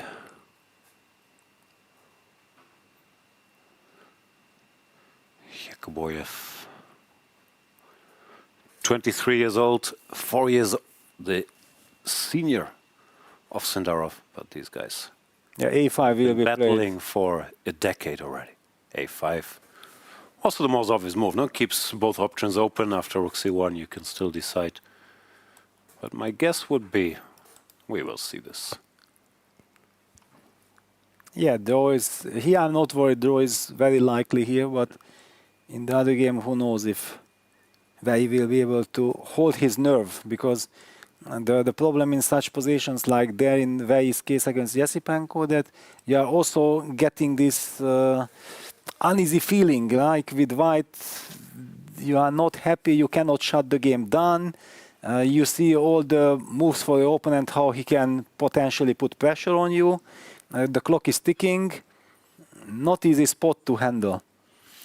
Yeah, such a weird tournament also, no? Where he just eliminated Andrey Esipenko, the last remaining player, higher rated than him, and the big favorite, crowd favorite, of course, here in India.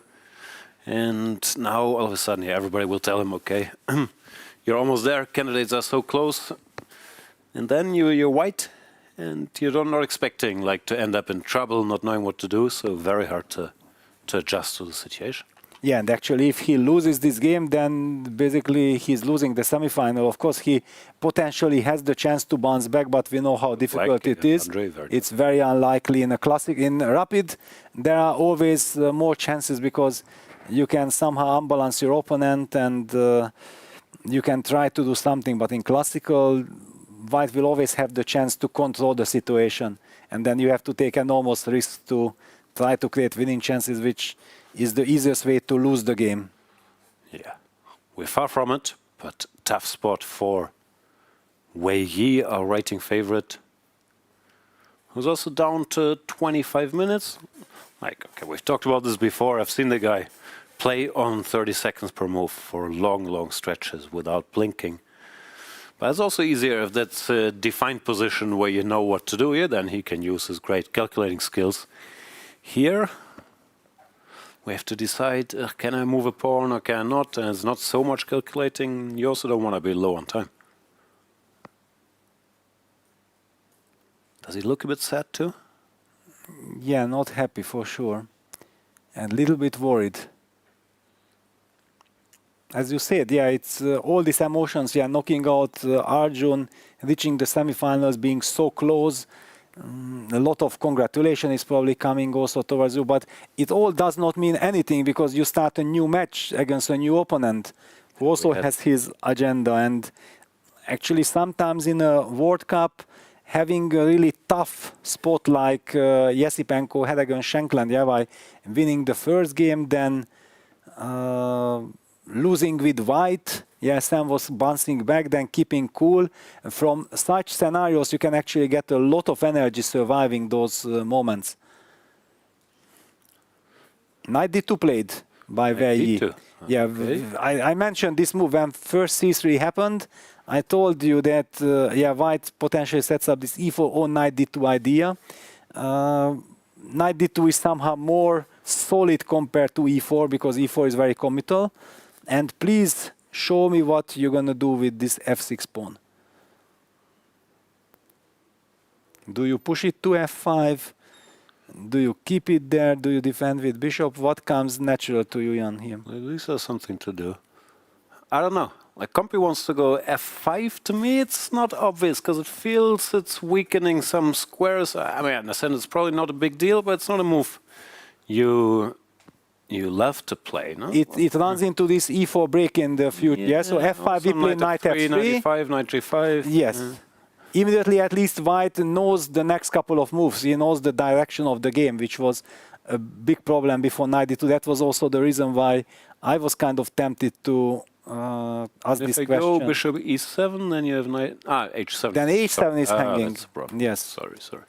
Okay, then maybe I don't have that much choice even. You know?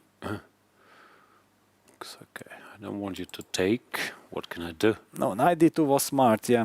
I like this Knight D2, yeah, just to clarify the situation, force black to make a decision, which he was very happy not to make before, yeah, so he was enjoying this flexibility with Rook G8, but now he has to make up his mind.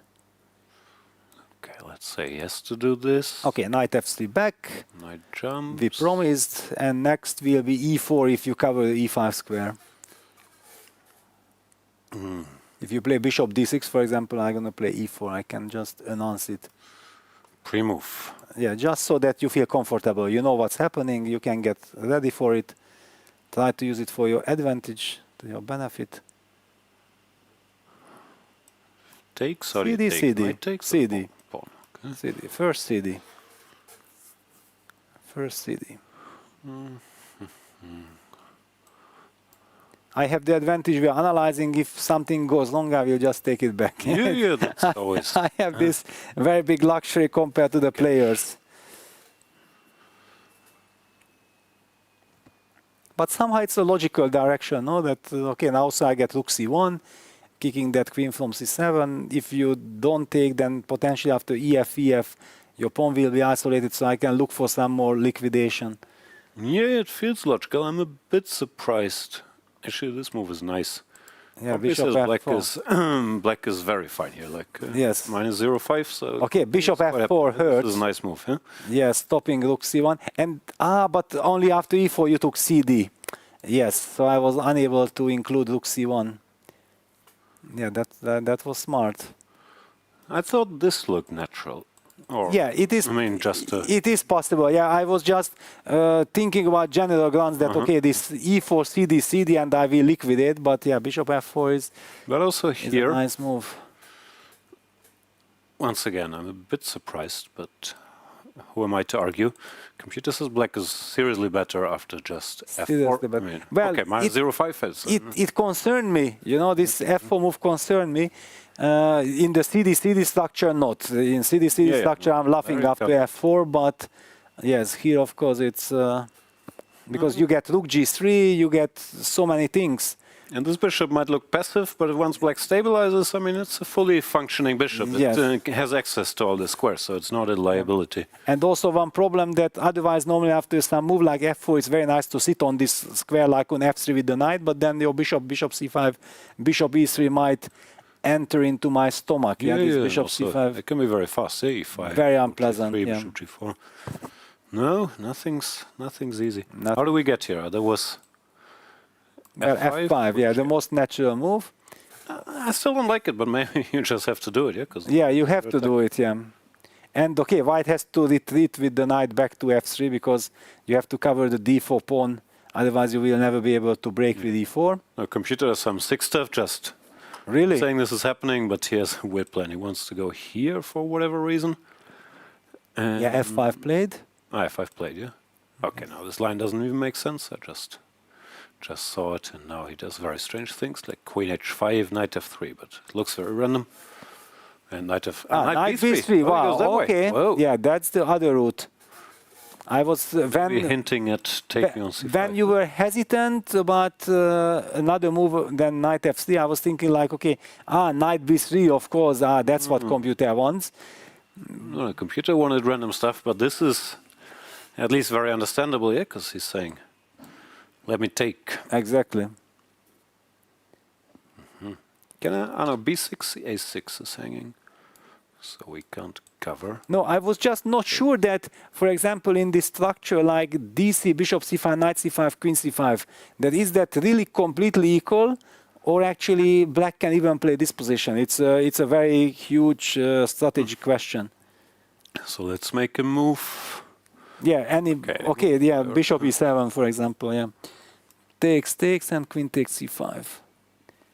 Also looks a bit more pleasant. Yeah, looks more pleasant, yeah. Maybe move by move we make a draw with e4, but even here, rook g4, rook h4. Yeah, if black gets time, queen e5, bishop d7, bishop c6, okay, if the bishop gets to c6, it's almost automatically big trouble will come to white, so...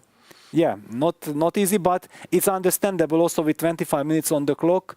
The move knight b3 trying to clarify some things, trade some more pieces, and provoking c takes d4, because I guess that c takes d4 would heavily play into white's cards here. And both captures, even cd ed or cd cd would make sense. Yeah. Okay, probably even ED. This looks yes harmonious somehow. Exactly. Cemento, finally. At least we can hope for a better future. Can I go, let's say here, to have an even better version if you take on c5? Well, since we clarified that we are not worried of knight takes c5, it means that can I play e4 now? That your rook is a little bit... I take. You can, yeah? E takes f5. And rook h2, rook f2 takes c4. There is this. You have this business. I was just otherwise, I thought bishop f5. I will liquidate. Yeah, that was my kind of assumption. But rook h2, very nasty. Painful. Yeah. Zwischenzug, yeah? Always the famous Zwischenzug. Barely a Zwischenzug. Okay, but then rook g4 is a move. What do we do after rook g4? Oof. Headache all over the place for white.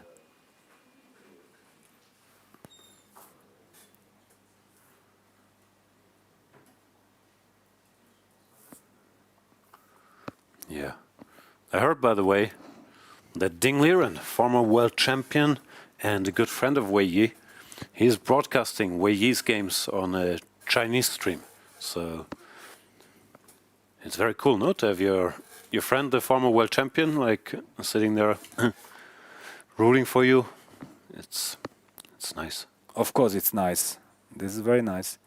And it also shows, because if Liren is streaming, that means that quite a lot of Chinese are watching, because if already Liren is streaming, you should be watching. And that also shows that this is quite an important moment for Chinese chess. Yeah, because after Liren lost his crown, then I think Wei Yi was kind of announced by the Chinese Chess Federation like someone who should try to bring the crown back. Fair enough. No pressure. I don't know the details. My assumption was that Ding is just friends with Wei Yi, so he wants to support him and broadcast the games. I'm not sure if it's like some official stream. We have to find out. But I thought it was. No, I think okay. In China, it's normally it's connected. Yeah, that would be my kind of feeling. But okay, normally, if you ask me, I would have told you that there is no way Wei Yi is not one of the main seconds of Liren in the match against Gukesh. But we haven't seen him on location. Yeah. Rapport and Nihua was there. Yeah. That we have seen. Who knows who else was? Maybe they were hiding Wei Yi, but it would have been the most natural thing for me. Yeah, that he is with Richie together, the two main coaches of Liren. Yeah. We know they're friends because, well, I think it's been known in chess circles for a while, but before the 2023 World Championship match that Ding played, that was the one against Nepomniachtchi, the one he won, Wei Yi wrote him a poem. Poem, exactly. Yeah, that was incredible. It just shows that how differently things are done in China, no? Instead of being the second, you write him a poem, and this poem will help him more than any other chess advice, or how does this work? I'm not sure. I've been told, my Chinese isn't that great, that the Chinese version is deeper and very beautiful, but there is an English translation. I can read it to you with the disclaimer that probably is lost in translation. But this is the poem that Wei Yi wrote for his friend, Ding Liren, before Ding's World Championship match. Quiet April comes silently. I am lonely as my old friend traverses 1,000 miles. A caged bird soaring free, up and among the 9 heavens, divine. A koi fish leaving the pond to join the river's flow. Those home lies far behind him. Since he has close companionship with good friends, why should he worry? Well, it is true that human affairs are fraught. In life we often misstep, and each day sorrow presses in on us closer and closer. Even so, there in the black and the white, friend, you will find schemes or guile. Instead, you will find a kind of purity. Make the long march toward now to face the enemy's formed ranks. Fight with strength and courage and never look backward. When you return on the 26th, we will celebrate. We will drink to our fills and never again part ways. It's beautiful, even the translation. Beautiful. Yes, yes. If the original is even better, then you can understand why Dinglian went on to win the match. Yeah. No, I heard there's more wordplay and double entendres and stuff that is smarter that can't be translated. But what a gesture. No, I've never written anything that beautiful. And what a deep stuff. Yeah? Yeah. The drinking part I understood. You come back, we go drink. Yeah, simple guy, yes?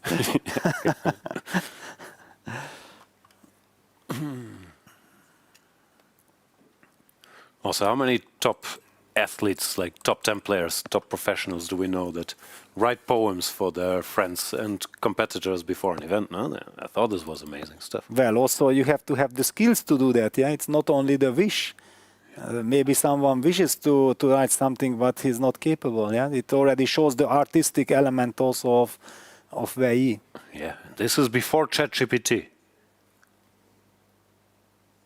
Rook G4 on the board. Natural. Yeah, it's a tough call. Yeah, Rook G4 is very unpleasant. Yeah, doesn't work, and this is also not a nice version. Yeah, first of all, I could take here potentially, but even if takes here, you're not in time for. Wei is about to make a move. Maybe just push H5, yeah, and he pushes, yeah. But it's also a little bit this empty kind of move. Yeah, you are never happy making a move like this. Those moves are hurting deep inside. Yeah, that I have to make a move I don't want, but just to avoid that the pawn is lost. It doesn't change the character of the game that black is pushing.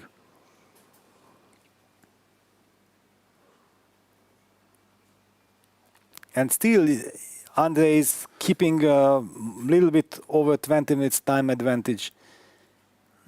Because sometimes it happens that, you know, you are low on the clock and then you are slightly worse, but you kind of established, okay, yes, I'm slightly worse. I just want to find the best way to keep the position, and then your opponent who has the comfort will think forever that this is good, that is good, and then you catch with the time. But Esipenko seems to make sure that he keeps a nice edge on the clock. But now it's decision time. No, it's decision. G4 was natural, just improving, but what's next? That's a big question, yeah, because also... Let's say I take no, you go... Okay, I take ED. I still take ED. Still. And I still feel that CD is very unnatural for black, yeah, because CD, it gives me breathing space, hope and everything. Yeah, even the structure, you could be better at one day, maybe. Yeah, okay, I can go Rook D1. If that knight gets back to E5, then okay, it will be... no, of course, black will not take CD. But then how do you keep the position? Exactly. B6 I can't play. E5 I can't play. Yeah, do you just make a waiting move like Bishop E7, for example? Yeah, and then pretending that maybe Rook DG8, who knows what. But now that the pawn is not hanging like all this old stuff, we all have this to E4. re-evaluate. Yes, exactly. Because I'm not even intending this knight takes C5 business, I'm never sure about. I would love to break the construction.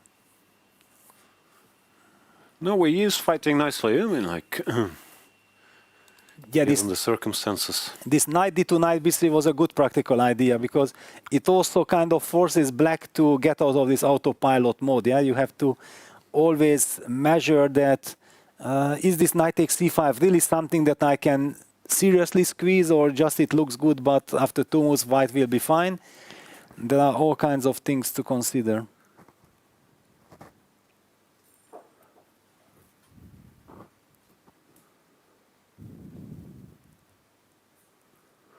Okay, Andrey's going to take a little time. Let's check back in with the Uzbek battle. And yeah, what we thought might happen. Sindarov probably thinking, okay, he's better, or he shouldn't make a draw with knight takes e5. Went rook c8. King f2 was played. Yakubboev also, I mean, he messed up the opening slightly, but He's been precise since, not to let Yes. it get out of hand. No? I mean, like, Yes, it's then he's precise. King F2, Rook back. Okay, we looked at something similar, but we looked at 97 directly, I think. Okay, E4 King E3 would still be kind of tempting, no? Because we want to get that King to E3. And if triples, E4, no triples, no. Hopefully no, because yeah. No. Yeah, what does he want? Like 97 still? Or knight A7, yes, because you have this knight B5 idea. But okay, I just take on C8. How do you take back? You trade everything. I don't know, I thought so. Okay, yeah, it makes sense if he retreated with the rook. And should be equally. My knight is good enough, I think. yeah, now King E3, knight B5, Jump King. maybe, no? Yes, my idea was that I come closer, King D3, and when you play knight C3, I play A4 to get rid of this problem, or even A3. I will also wait, no? And then I go knight D4. By the way, you also have, I'm not sure if Yeah, there's I anything have here, this. but you have this idea. Yes, because actually knight D4 might be losing. I'm You not can sure. just tempo me out. It might be losing, I don't know, it's very Normally risky. it's draw, but yeah. Yeah, but I don't like that after King C4, King B6, I will lose the opposition. Okay, I can wait then with King D3, King E3, but okay, not nice.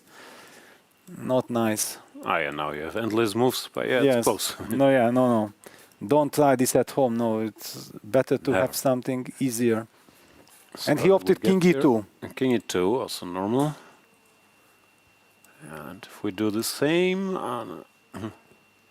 now this is smart. Maybe that's his idea with King E2. That's his idea, yes. Knight D2 in time. Knight. 'Cause if black gets too creative, I mean, it's not impossible to be worse, no? Like some knight coming to C4 can be very painful. Of course, if basically these are the typical of whoever a knight comes first will get the upper hand. So be careful. No, maybe Sindarov. He's not in trouble or anything, but yeah, he's going to move the knight. I think he overestimated slightly his chances, and who knows, he might be kicking himself For not going for the not rook. going and- 95, normal stuff. But according to computer, it's still complete zeros, or Right now it's zeros, but he's about to move the knight, after which it's no longer zeros. The compy says Rook D7, do nothing, and it's fine.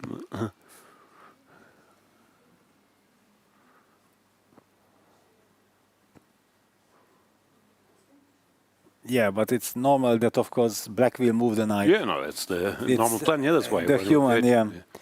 Then there is no way black will play Rook D7 here. One could have argued that Rook D7, King E2, Rook D8 would make sense, but Rook D8, Rook D7, no. No, I'm just saying, compy, of course, with waiting any move, he's fine, but here, knight D2, now black has to pay some attention. Yeah, getting ready for the knight We C4 also have business. this, yeah, and of course takes, and knight C4.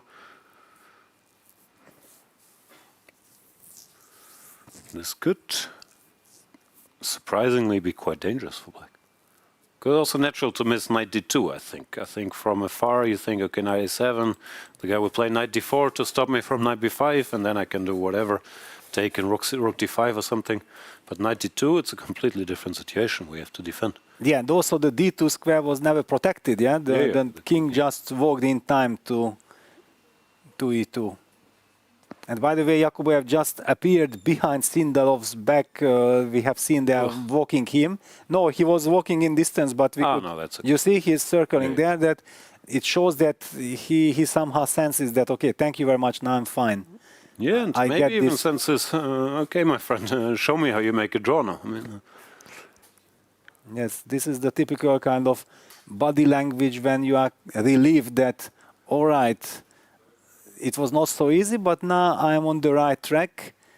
And maybe I can even, as you said, yeah, maybe he's sensing that potentially he can even try to push for something.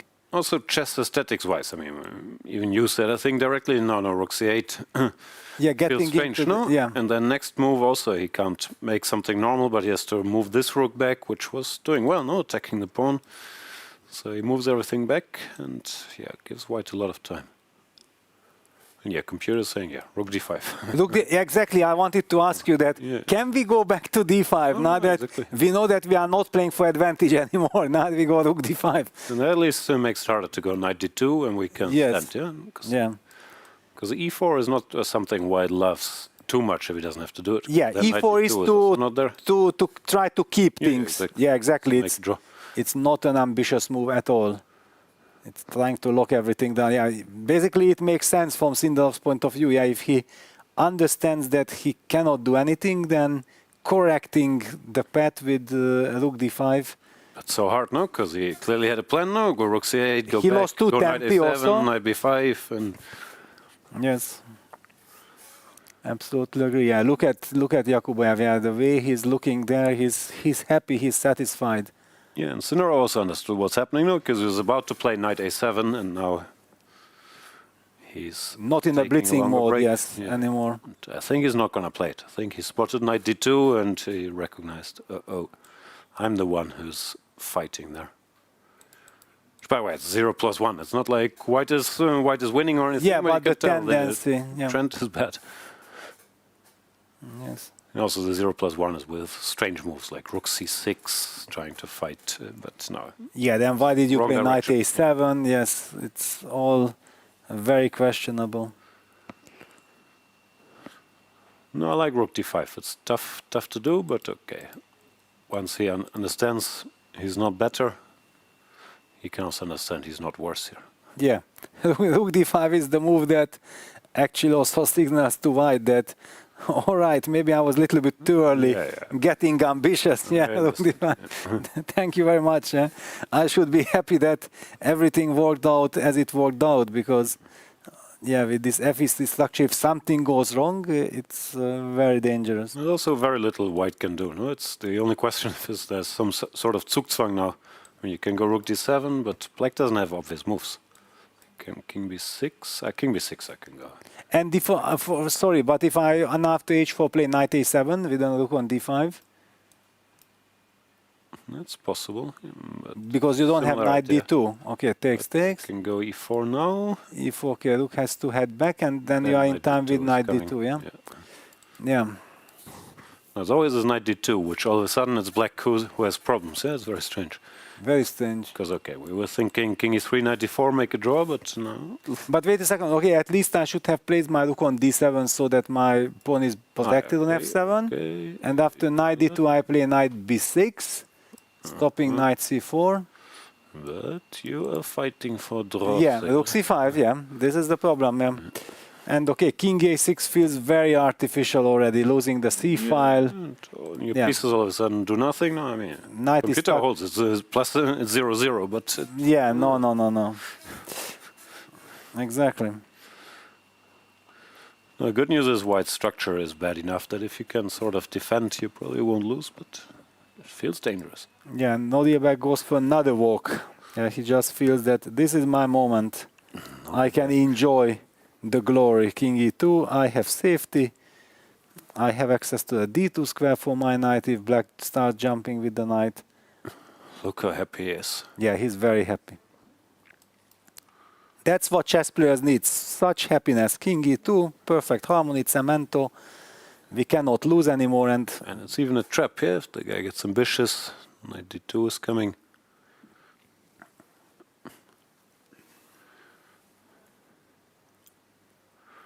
T-shirt's looking tight. By the way, enjoying himself. Esipenko has made a move. And he's walking as well. Yes, because he played a clever move, Rook H4, and Wei Yi is thinking for quite some time. It's only move 21, and he's down to 40 minutes on the clock, and he's not feeling comfortable. Yeah, this decision to go Rook H1 or to take on C5, it's so nerve-wracking. Yeah, because Rook H4 stops all the E4 business, because now Rook H2 and C4 and so on is there. Yes. So you can go here. I guess Black takes. He can go back, but he doesn't want to draw, we're assuming. And now...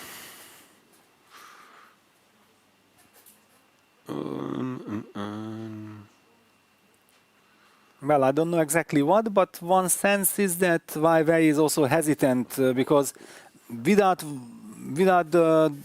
this pair of rooks, suddenly White's position feels a little bit more vulnerable. Yes, You're some not tactical touching this, possibilities. this Yes, E5, it's on the agenda all of a sudden.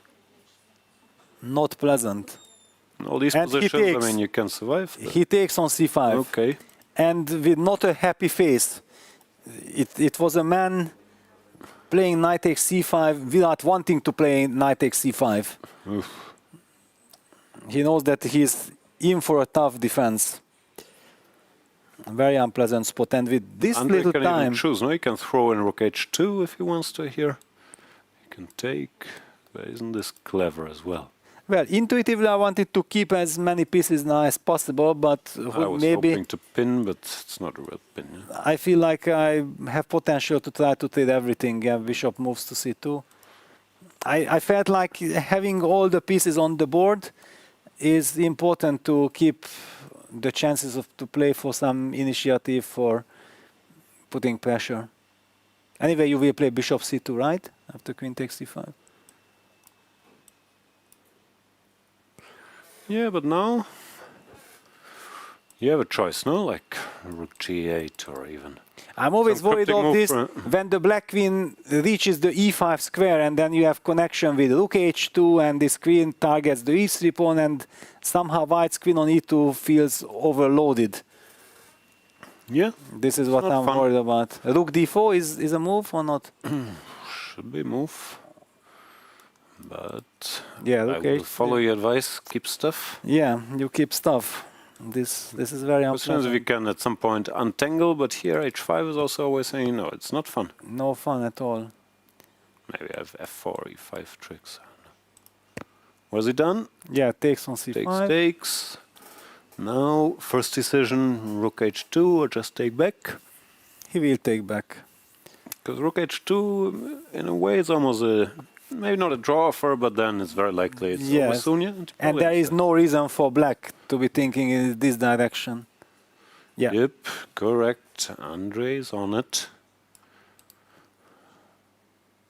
Bishop c2 will be also played, I believe.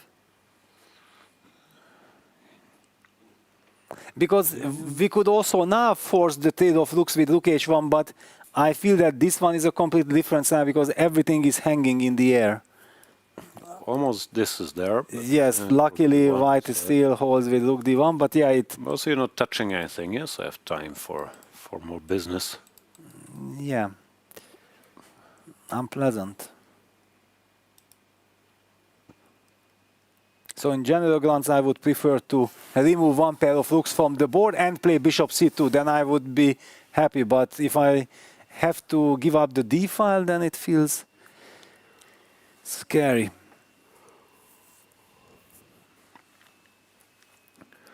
Wei Yi down to 13 minutes. This is move, what, 23? So 17 minutes to go until the 40th move in the time control. He will need his defensive acumen here.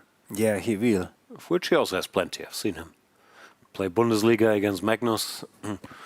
Very wild game. He wasn't really in trouble, but at some point Magnus was asking some questions. That was this Nodirbek, yeah? Yeah, yes, a very strange Nodirbek. Yes. But he kept everything very much under control. Small sample size, I'm just saying. He's not easily intimidated. Exactly, yeah. And when there is a chance to calculate something, he is immediately there. Yeah. Well, that's been the main problem with this game. No, after the opening debate, there wasn't anything to calculate. It was just this, Yes. like stuck in quicksand. Yeah, this very slow structure where you can do something, but doesn't really change much. I think under the circumstances, he's done well with his knight b3. At least got some more clarity. But Andrey also playing very well. Yeah, and he's asking questions. The Rubinstein French, yeah? What a secret weapon. Rubinstein knew something after all. Yeah, he was amazing.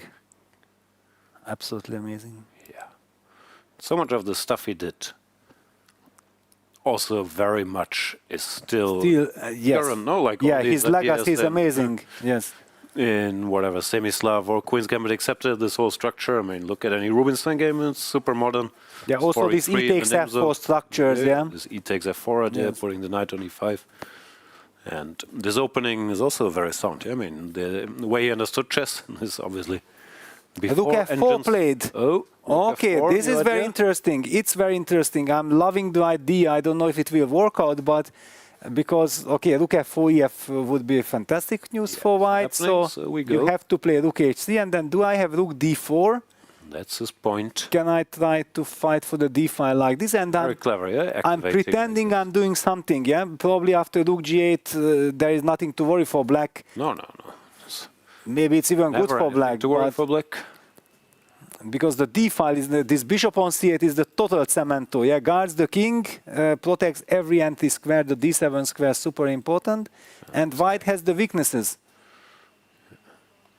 But it's Wei Yi, so he will switch to move pair move playing business. Move by move. Yeah.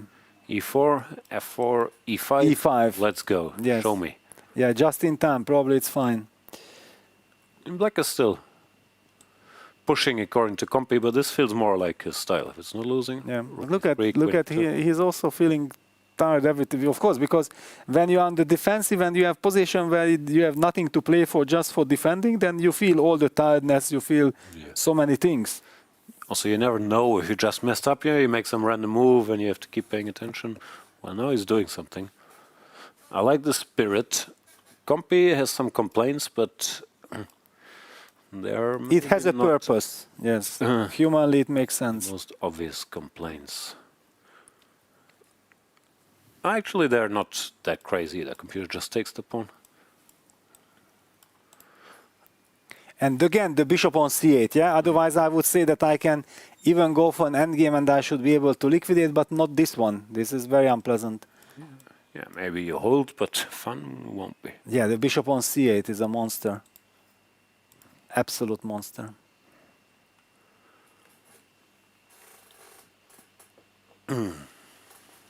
But this move caught Andrey by surprise. Yeah. Otherwise, there is no explanation why he's taking his time, because, okay, Rook HC is the only move to keep the rook. Okay, you can play this, but yeah, but no, this is a little bit strange. And this is a dream for white. Yes. Now it looks like a French that's gone slightly wrong for black. Okay, probably black is fine, but yeah, white is super safe. That's what counts. No, Andrey would never do that. Okay, let's check back in with the other guys. And yeah, Sindarov understood what he's done and played Rook D5. Yeah. Also, this is a big touch of class that he can change course, understood, okay, my plan was wrong. Let's reevaluate. Forget what you did last move. This is what Karpov was famous for. No, he would play something, then he would go back. Just, okay, I forgot this. Yes. Very impressive. Very important, yeah, very important, yeah, because acknowledging that you misjudged something or you misunderstood something is one of the key things for success in chess. Yeah. It's easier said than done, yeah, because often you feel it, but you feel, no, but this was my plan, and now to go back is so sad. So, vamos, knight A7, let's see what happens. And, yes. Yeah, no. And then you see what happens. You will be shown what happens. Exactly. No, very impressive move, especially for a 19-year-old. But is he still 19 or is he 20 actually? Can we check it out? Let's just check it out. His birthday in December and he turns 20? I will investigate. Because is he forever so young? This is the question. He should be turning 20 already, or not? When I is think he? soon. Sindarov, 8th of December 2005. So he turns 20. Okay, not yet. Not yet. Weeks. Yeah. Yes. So Vincent, correct. Vincent turned 21 and Sindarov will turn 20. Correct. Time is ticking. They are not 14 years anymore, yeah? No, this is ripe old age.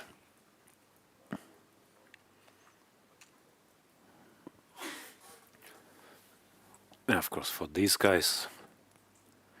I mean, Sindarov broke on the scene, I think, yeah, mainly with the freestyle chess and then also the Bundesliga this year. But it's a story, this usual story, yeah, like, who was it? Some pianist who said, a genius. I've practiced every day for the last 15 years, and now they call me a genius. Like Sindarov and Yakubboev, they've been battling for at least 10 years, probably 15 years. Yeah, we haven't seen all the games.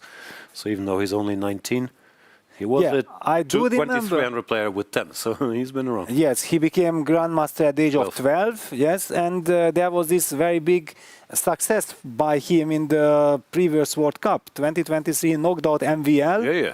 Yes, in this, with the black pieces, I think, in this, or with black he made a draw, but in any case, and then I think Fabi kicked him out or something like this, and then Fabi was saying that, well, actually, this guy already maybe will have 2750 in half a year or 1 year, yeah? So yeah, I remember there was a big talk when you Wunderkind, then his rating didn't go up in a straight line and we forgot, but now he's here, yeah? Man. Yes.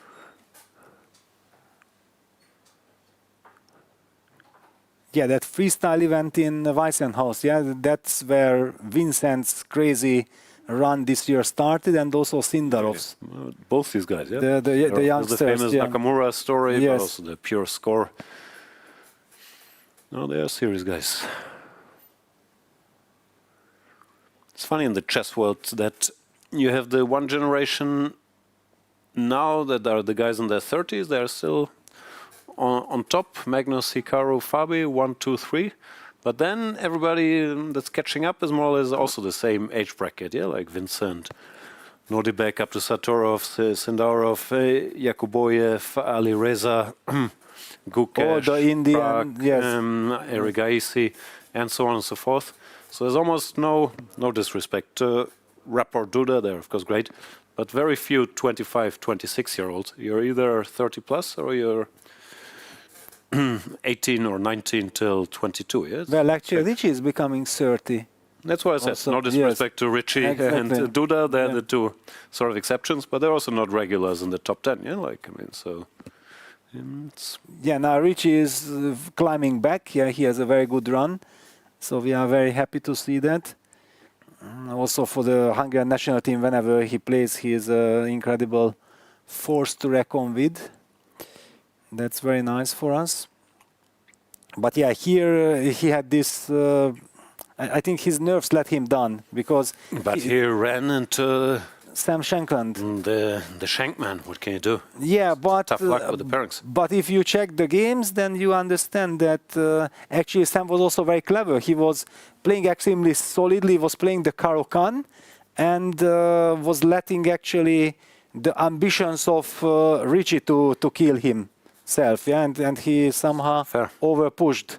Yeah. Or he pushed in a way that he should have not done. It was very smart by Sam.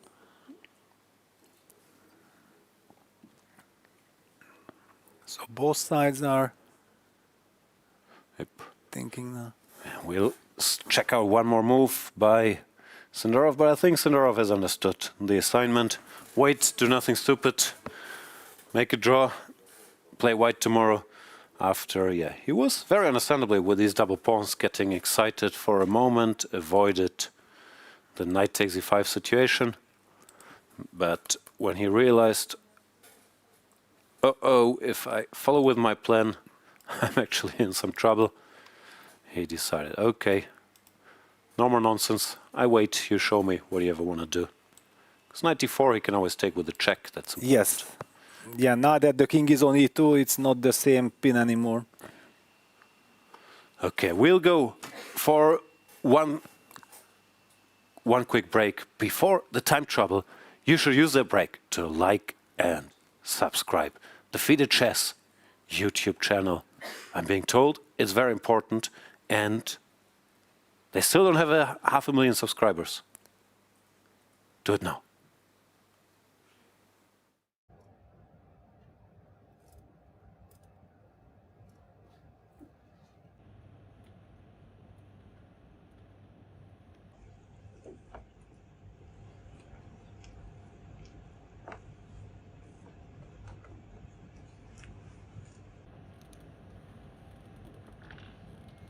next round will start upon tax table at 5 o'clock. 5 o'clock. Thank you.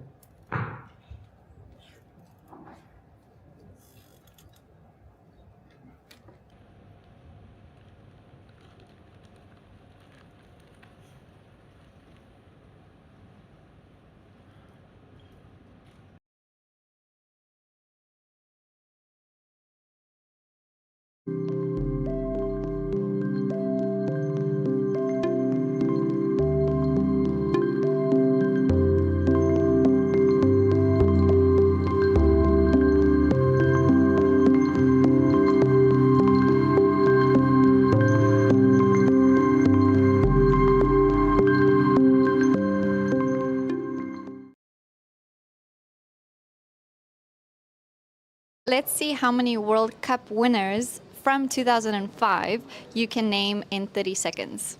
Ready? Okay. 3, 2, 1. So it's myself, then Gelfand, Svidler, Karyakin,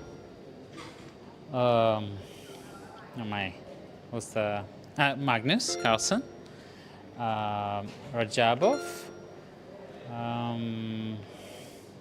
Who won the last one? Now I already forgot. Yeah, I guess that's it, yeah? Good. I missed a couple, yeah? Yeah. Kamsky, Oh my. Duda, and Kramnik. Yeah, yeah.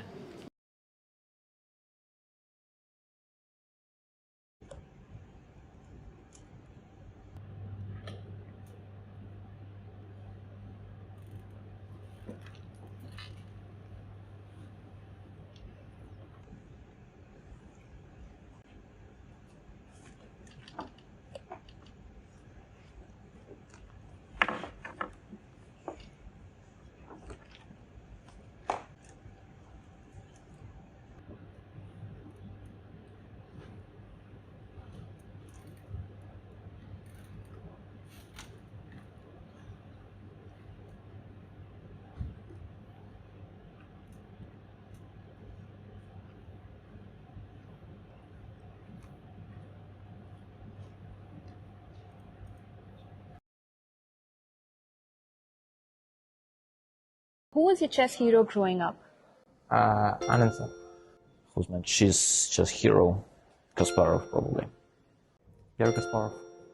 Till a point Anand sir, and after that point it was like at some point Gary and at some point Magnus. It's between Magnus and Vichy, because they played the matches when I started playing, and it was really amazing to follow them. It was Vladimir Kramnik, not so much recently. Magnus Carlsen. Yeah, I was most impressed by Fischer games. Alexander Alekhine. Garry Kasparov, because I had a book of his. It was Russian, so I couldn't read, but I could see his games and it was inspiring. Not a hero, but I always liked Magnus. I mean, he was my idol for quite a long time. Probably Magnus. Oh wait, can I be the one asking them? Yeah. Ladies, what do you think about during the game that's not chess? My very calm personal life. Everything is fine. Same. That's all you said earlier. I actually don't think about anything else. Really, I don't. Okay. I go through parts of my playlist. Currently, it's a song in a language I don't speak, so it's okay. Family, kids, boring stuff. Thank you, ladies. Thank you. What do I think about? I only think about chess during the game. That's it. Nothing else. No pitch hacks. Nope. Nothing else. Just chess. You know, I'm super locked in. And I'm like... What about the X's you fumbled? I fumbled none of my X's.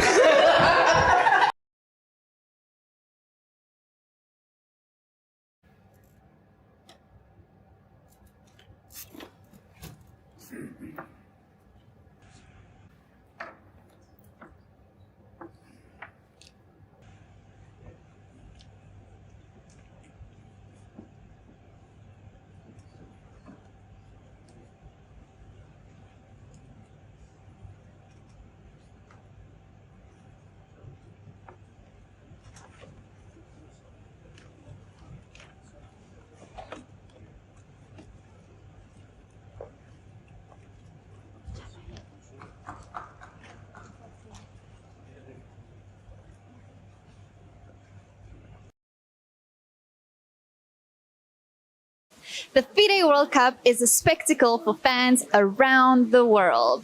But for spectators here in Goa, it's a little bit extra special. And that's because of the designated fan zone. There's a live commentary studio where fans get to experience top-level commentary from some of India's best voices from Chess-Base India and Chess.com India. They can eat, they can relax, even play some chess, of course, and get to experience the thrill of every move. Let's catch up with Sagar and Amruta on the commentary side of things. So there are 6 commentators in all. It's Amruta and me. And apart from us, there is Tanya Sachdev, who's one of the best commentators in India and the world. She is fantastic. There's Harshit Raja, who's a grandmaster. He's always filled with so much energy and excitement. And then we have another grandmaster. His name is Sahaj Grover, who is also one of the, he has all this knowledge of chess. And so he's calm. So, most of us are very excited all the time. He makes it more balanced by being calm. And then we have Sahil Tikku, who is this guy who brings in a lot of funny elements and so on. You can say like we are 6 good friends together, just having a good time watching chess. Yeah, absolutely. And guys, if you're watching this, I would ask you to definitely come over here and have this experience, because everybody is, enjoying together, and you will also get to make a lot of new friends, while playing chess. Those friends, I'm telling you, they'll be for life, guys. So come here, we'll root for everyone, we'll root for the chess moves and also the players. So it's going to be a lot of fun to meet you. How are you enjoying the FIDE World Cup? Are you having fun? Yes. Who's your favorite player? Gukesh. And are you watching his games here in the fan zone? Yes. Is there anything more you want to say? No.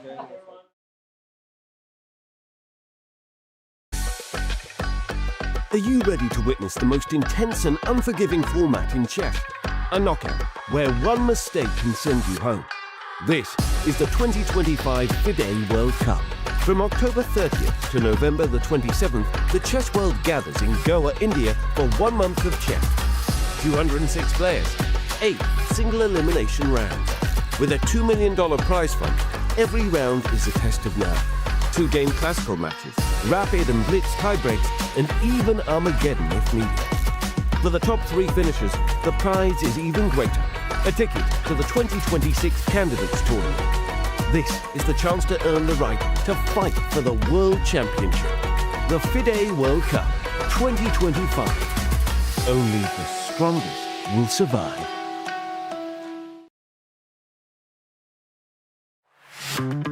Goa, a food paradise, both steeped in historical culinary tradition and at the forefront of a modern-day food revolution that is fresher, more local, and more global than ever before. I'm embarking on a journey across the state to explore the very best of food here. This is honestly my favorite way to eat an egg. Break bread with some of Goa's most loved chefs and understand what food really means to communities here.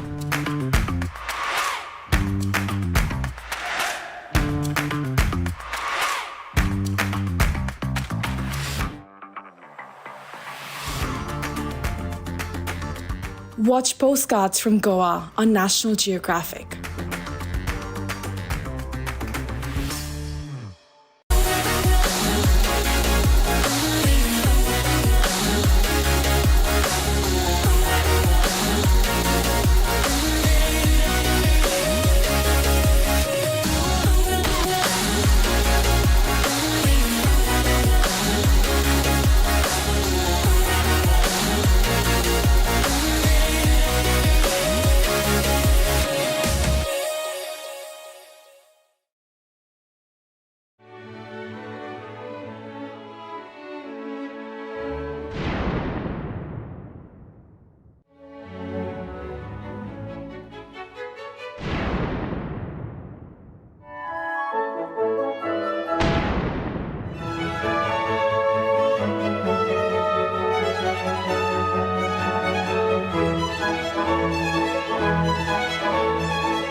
by move, the world changed.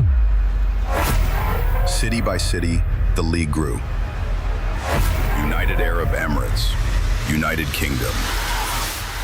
Now, the pieces take position again, this time in India. Not just another move, the mega move. Tech Mahindra Global Chess League, Season 3. December 13 to December 24, 2025.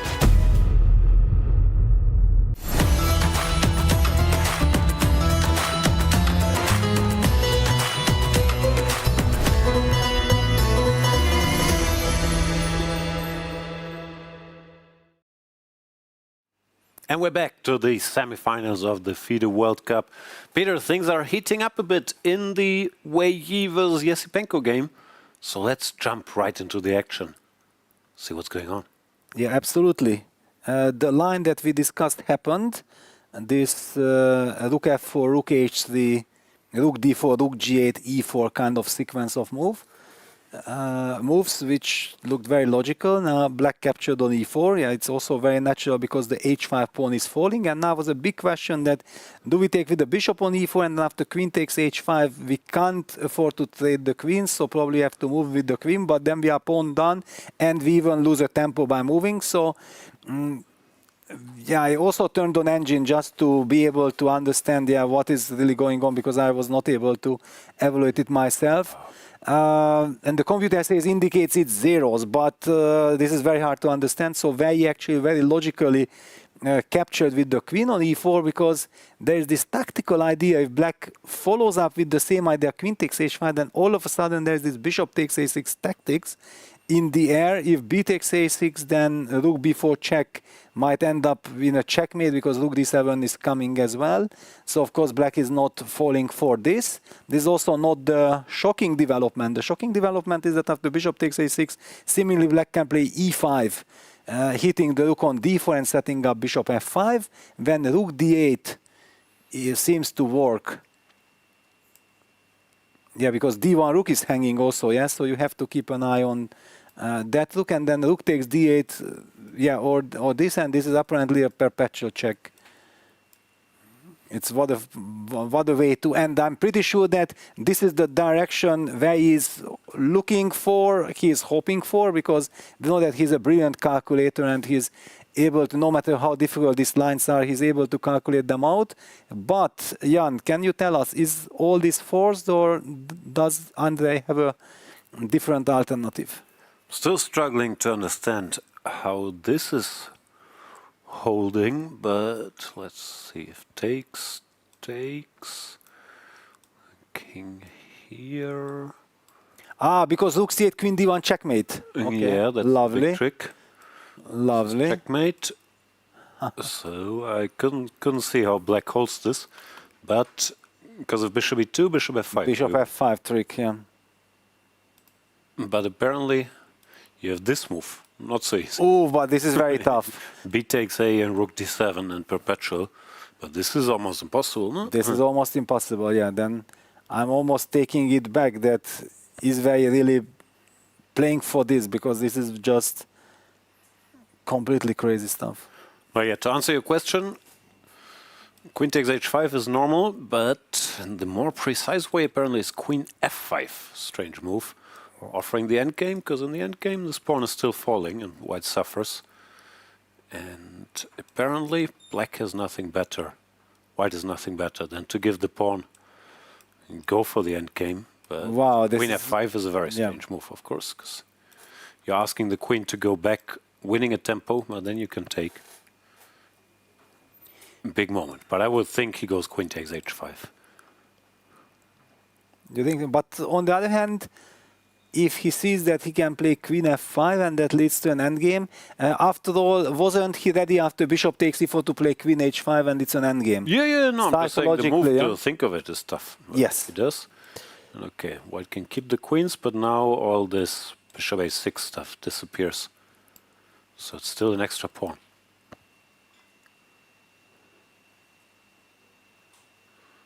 Andrey very concentrated. Wei Yi down to 8 minutes. 21 for Esipenko. Yeah, how important it is to have those 20-something minutes, yeah, for such a position, because you have to make a tough decision with Queen F5, Queen H5. Now the big question for Andrey is that he definitely senses that, wait a second, after Queen takes H5, Bishop takes H6 is a possibility, and E5, Rook D8, it gets tactical. Then the big question is, do you take the strengths to continue calculating, or you first decide that, wait a second, let's stop right there, I don't want to get into such messy line, do I have an alternative? And then Queen F5 comes to life. No, that would be very practical. If he spots the move, then sees, okay, nothing can go wrong, why bother with this other stuff? Because even after Queen H5, if Wei Yi plays some different move, Rook E1, whatever, it's not like Black gained much compared to Queen F5. So no, that would be a smart practical choice. He's about to make a move and he picks up the pawn. Okay. You want the pawn. By the way, I should mention, because we had this earlier talk about the 30-year-olds and the 20-year-olds, obviously there are players in the middle. We see two of them right here. Yeah? Wei Yi is 26, Esipenko is 23. So it's not a universal thing. But looking at the World Top 10, it was normally only Wei Yi, if he's in there. It was somewhere in the middle. Anyway, pawn got taken. Does he want this, or does he want? Yeah, this is the big question. Because this is a draw move by move, but you can easily be lost if you miss one detail. And he also doesn't have much time, yeah? He has 7.5 minutes. Okay, one could argue that he already spent quite some time before taking with the queen, but we don't know if... Because at that moment he was choosing between Bishop takes E4 and Queen takes E4, yeah? It was maybe not about calculating all the forced lines, he just wanted to make sure that Queen takes H5 does not come with a tempo, yeah, that he does not have to move his queen. And here if you take on A6 and black spots his E5, which I think Andrey probably has, so many ways to go wrong. For example, look at this Rook D7. Looks very cool. You can't take because of checkmate. You're threatening to take. B takes A. We have at least a perpetual. But there's also Queen G6. No, that's what I was going to say. But Queen G6 just wins for Exactly. Yeah, Queen G6 is a possibility. Yeah. No, not just possibility. Black just wins. Yeah, well, I did not know that it wins, but yeah, it certainly felt nice. Yeah, that I eliminate all the dangers. And yeah, we see, looking at the clock, seeing he doesn't have much time, I don't see him taking on A6. I don't see him, because this line that you showed with King A7, that is so hard to calculate. You might just stop there that, okay, that's it. That's why I can't play this line, and then with so much at stake. Yeah. So maybe you thought you could do this, then you spot, oh, Rook C8, Queen D1, and you think, okay, enough is enough. Yeah, this Queen A4 is just completely insane, because you are not giving any check, and black also has all these tons of attacking possibilities against your king. That's what your brain is channeling you. Yeah. Okay, if he finds like, this, then this is he sensational. can calculate it's perpetual, but you have to be sure. Yeah? Yeah, here he can, but finding Queen A4 or to get the strength to even to spot that move. This would be wrong.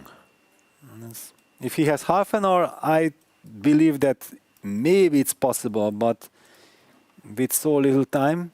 But what does it give us then? He has Rook E1 as a candidate move, yeah? Yeah. To try to explain why he captured with the queen. Because normally you always try to give a reason for yourself. Because if he moves Bishop C2, then why was this queen? Then Bishop takes E4, Queen C2 looked more natural. And he's about to do something. Another big moment. To take or to sidestep. To be or not to be, yeah? This is now the big question. Oof. Never heard of it. I cannot take the tension anymore. It's too much? It's too much, yeah, because I understand if he has half an hour, he can calculate all this, yeah, where he is capable of. He's brilliant in this stuff, but with so little time, and if something goes wrong, he resigns on the spot, yeah? This is just a little bit too much. But he is clearly calculating. Because Rook E1 you can play by hand. Yeah, there's nothing to calculate. You're pawn down, you're active. Probably a draw, but you're not happy. And do you go for the alternative? And he takes, wow. It. Here we are. Incredible. Brilliant stuff. If he really had foreseen all this Queen A4, Rook D7, then unbelievable. Let's see. And Andrey is thinking like, wait a second, but I thought like after King A7 I have everything under control.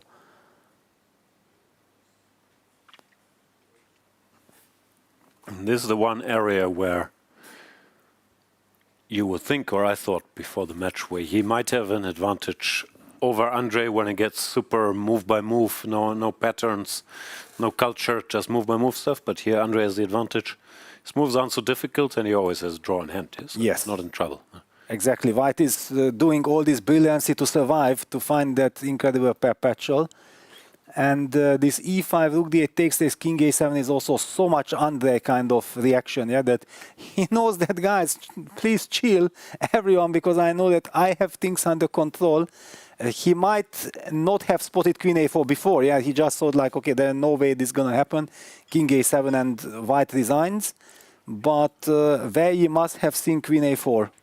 Yeah, E5, double threat, Bishop F5 and E takes D4, so Rook D8. It's the only move. Rook B4, Queen takes D1, checkmate would be bad. And this trick we've shown, Black also wins. And here, if you take the bishop, it's a perpetual. That's easy for a calculator of Wei Yi's caliber. But takes, and this was the big subtlety. And we have a draw in the Yakubboev Sindarov game. Yeah, always felt like, especially after Sindarov decided not to go too crazy and slow down a bit. Then after Rook G4, F6, takes, Rook C4. Okay, Compi gives White a small advantage, but nothing serious with Rook back, and then G4. But probably Yakubboev also didn't believe it was much, and Sindarov maybe sensed it, offered a draw here with Rook G7, which was accepted. Only White can be better, but it's not a lot. Yeah, no. Especially now that we have Wei Yi Esipenko hitting up with Bishop takes A6, we're not gonna look too deep into this endgame. Also should be noted that the players have to make 30 moves, and here on the 30th move, the draw offer came from Black. Of course, there. Yes. Uzbek guys know each other well, maybe. If nothing too crazy is happening, it's also E5 on the board. Rook D8 happened. Rook D8 forced. No, it did not happen yet. Yeah, it's only on my screen because I analyzed this. Yeah, and important Rook D7, but Queen G6 you will see. Yeah, Rook D7, Queen G6 would be a crazy miss.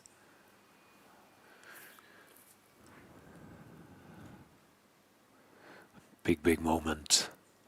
This is the reason why Andrey actually allowed this Bishop takes A6, counting on this trick. And Rook D8 so played, of course, Wei Yi. Wei Yi is Wei Yi. Does not miss in such positions. And I'm very curious if we will get to see this takes and King A7. Yeah, we King will. A7 is not forced. Black can play an endgame, whatever, Queen G6. But then he's not better. Like, takes, Bishop E2. Also interesting, by the way. But interesting, yeah. Because you have this tempo for Rook takes C8, so I cannot play King C7. Very important, Bishop E2. Play some strange move, Rook H4, Rook H1 check. Yeah, to stop Bishop G4. And then the king is already coming. Then it's already good for White. Yeah, then it's understandable that no problems.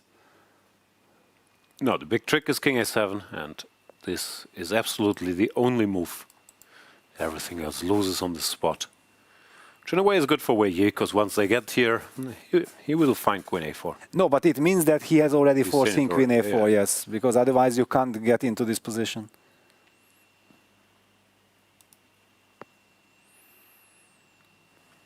Yeah, just shows how strong Wei Yi is. Of course, yeah, we should not jinx it. He still has to find Queen A4 if it happens. We assume that he has already foreseen it, but to go for this, it means already that before Queen takes E4, he had to foresee. Otherwise, there was no point taking with the Queen on E4. Yeah, that is the real true mastery. No, and sometimes you can't see it. Yeah, it's some quite positional game, but here you can see. You give him one tactical chance, he's there instantly, even if it's just a defensive tactical chance.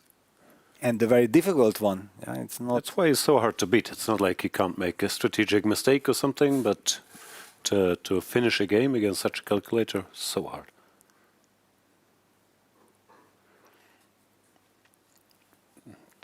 I don't know what Andrey was calculating, but it's very possible he had seen this king a7 and thought he was winning. Yeah. No, it's not so easy. Exactly.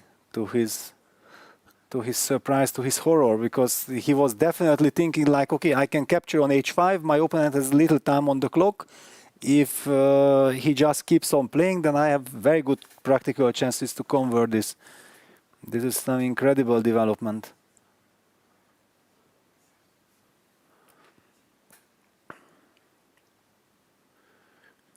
"16 minutes still left for Andrey Esipenko." And yeah, you can see some resignation on his face, like, how can this work? No, there's checkmate on d1, the bishop is hanging, everything's hanging. With bishop f5, I'm winning the I can do all the queen. endgames and then there's nothing. I mean, I have rook h1, checkmate coming also, and so on, and this never works because always there's a discovered move after queen a4. What a multi-purpose this queen a4 is. Yeah, let's just one time show this, that, for example, king a7, queen a4, against rook h1 also it prepares bishop f1. The funny thing is, though, it's not even one you lose, because now king really? and Oof! You've tricked yourself. Wow! I completely assumed that this is the point. Then king c2 has to be played. Yeah, but into king c2 works. Into all the storm, yeah? Yeah, but this wow. is covered. No, but then I understand Andrey even more, yeah, that, okay, of course, from distance you just think like, okay, I will find something will win for sure. Yeah. And then the discovered check, yeah. Wow.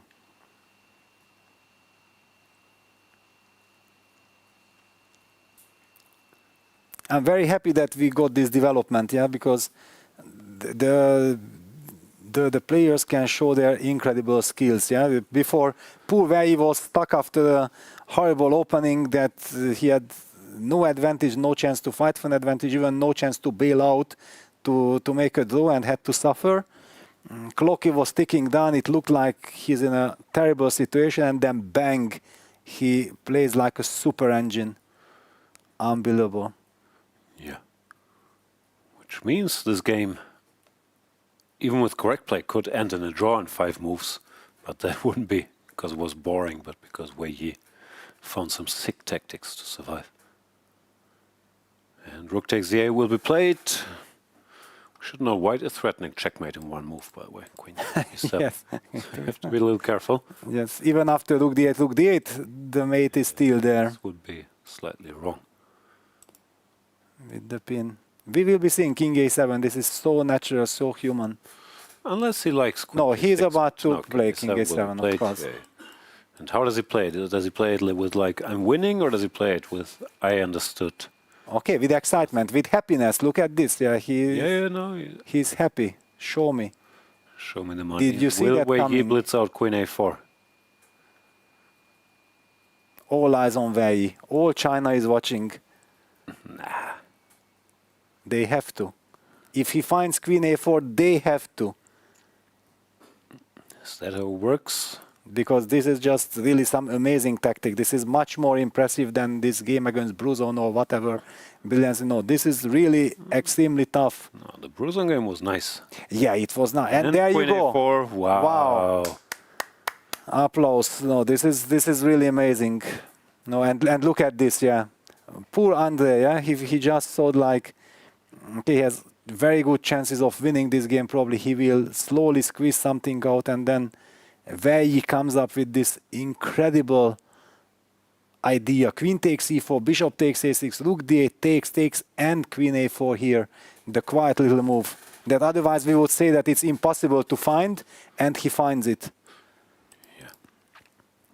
It's not even about making it here, because once you end up here and you see everything else is losing, maybe you find it by elimination.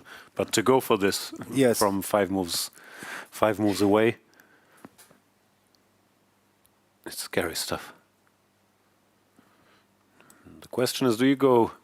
Because maybe he even saw further after Queen A4, Rook H1 check. Maybe you calculate this and you think, oh, I'm winning now. Yeah, that you can play King C2. This is just absolutely insane. Yeah, there are millions of checks, but the bishop always then interferes, yeah, in the right moment. Yeah, now black has to make a draw already. B takes A, which he can, because he can't take. This is checkmate. Basically, this means that you should give the Rook H1 check, just in case. Doesn't hurt, yeah. But already, of course, you are not naive anymore to believe that your opponent will miss something. Look at the concentration by Wei Yi.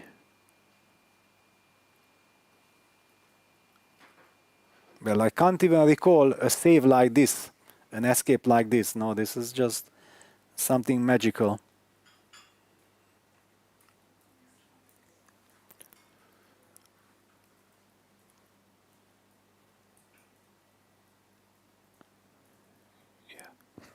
No, most likely scenario is this game will end in a draw in the next couple minutes, but what an effort it took to even get that draw. And how relieved Wei Yi will be there to survive this. He also gives you a good feel. Yeah, even if you get in some trouble, you can trust yourself to calculate your way out. Wei Yi is tough. I was told in the break, both these guys have never lost a tiebreak in World Cups, if I understood correctly. No, what I understood that they never lost a classical game yet in their World Cup. They never lost a. That's what I was told. We have to double check. But then how someone did? Will lose. Yes, how did then Wei Yi go tell him? I mean, no, they. No, Andrey lost to Magnus. Yeah, no, that they did not lose a single game yet in the classical portion or something like that. In any World Cup, yeah? In any World Cup, which is just unbelievable. Yeah, and Andrey gives in. He doesn't even ask the Rook H1 question. Thinking, okay. And Rook D7, blitzed out. This will be perpetual now. Andrey is disappointed. He probably thought he was winning until a couple of minutes ago. No? Yeah, well, okay, probably he sensed it, because otherwise, of course, Wei would not go for it. But yeah, this is just sensational stuff. Just to explain, this doesn't change anything. White just forces his way through. And now, after takes, the king can't go too far, because if it dares and the handshake advance, it's getting checkmated. So we see a draw after a heroic combination by Wei Yi. Not a winning one, but forcing a draw, which saved him from a slightly dodgy treatment of the opening here, all this King B1 stuff and G4, G5, after which he was in some strategic trouble. But controlled it well enough not to lose the game. What are they debating?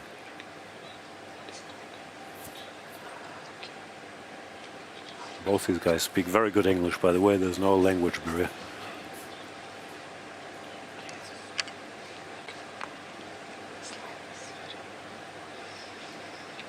I think, like what I understood from the gesture, that Wei was worried of something, but it was not possible to understand. Fair enough. What he was afraid of. You know, the one chance Andrey had, but such a weird chance, was instead of Queen takes H5 to go Queen F5. Yeah, until there it was almost perfect game by him. When Queen F5 keeps it going, you will play this end game or middle game with an extra pawn, with some chances. But no, there was an abrupt end. But what a fight that got us here. Result is not very surprising. 2 draws in the first round, first game of the semifinals.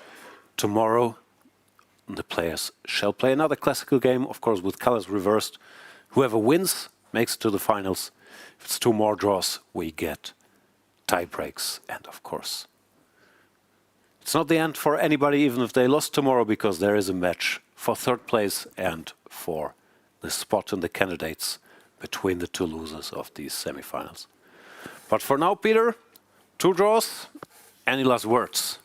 Yeah, well, actually, I'm very impressed by Wei Yi. We were talking about this. He had like 20 minutes left on the clock, seemingly unpleasant position, don't know what to do. And then he came up with this knight d2, knight b3 plan. Then he was against Rook G4, still playing H5, which again, we were saying like, we know that, yeah, the move has to be played because the pawn is hanging, but it's very difficult to just make a move like this. Then to find the right time to take on c4, then this Rook F4, Rook D4, and then follow it up with E4, and then this Queen E4, Bishop takes A6. I feel like, okay, this was really some incredible sequence of moves, how he survived this game. And Andrey will be kicking himself and will be also like in total shock that how did this happen? Because if you ask him 20 minutes ago, he would say that, okay, I will enjoy this game, I will torture my opponent to the maximum. So Wei Yi will be super happy. On the other hand, in a mini match, you can never be happy enough because the next game is coming. You have to be focused on the next game. It was a great escape, but after all, Andrey will have the white pieces. Will definitely, with Paravian, in his team fighting against the Petrov. I'm expecting a real theoretical clash there, like in a World Championship match. And the other game between Yakubboev and Sindarov was rather a quiet affair because the surprise didn't work in Nodirbek's favor. Sindarov was the one who solved all the problems, and then the game was kind of always balanced. Absolutely. Esipenko will go get some lobster. He'll be fine. And we will go get some paneer in the hotel restaurant. We'll also be fine. Thank you so much for watching. Don't forget to like and subscribe. We would like to thank the organizers and all the forces that made this event possible here in India. We'll be back tomorrow. Until then.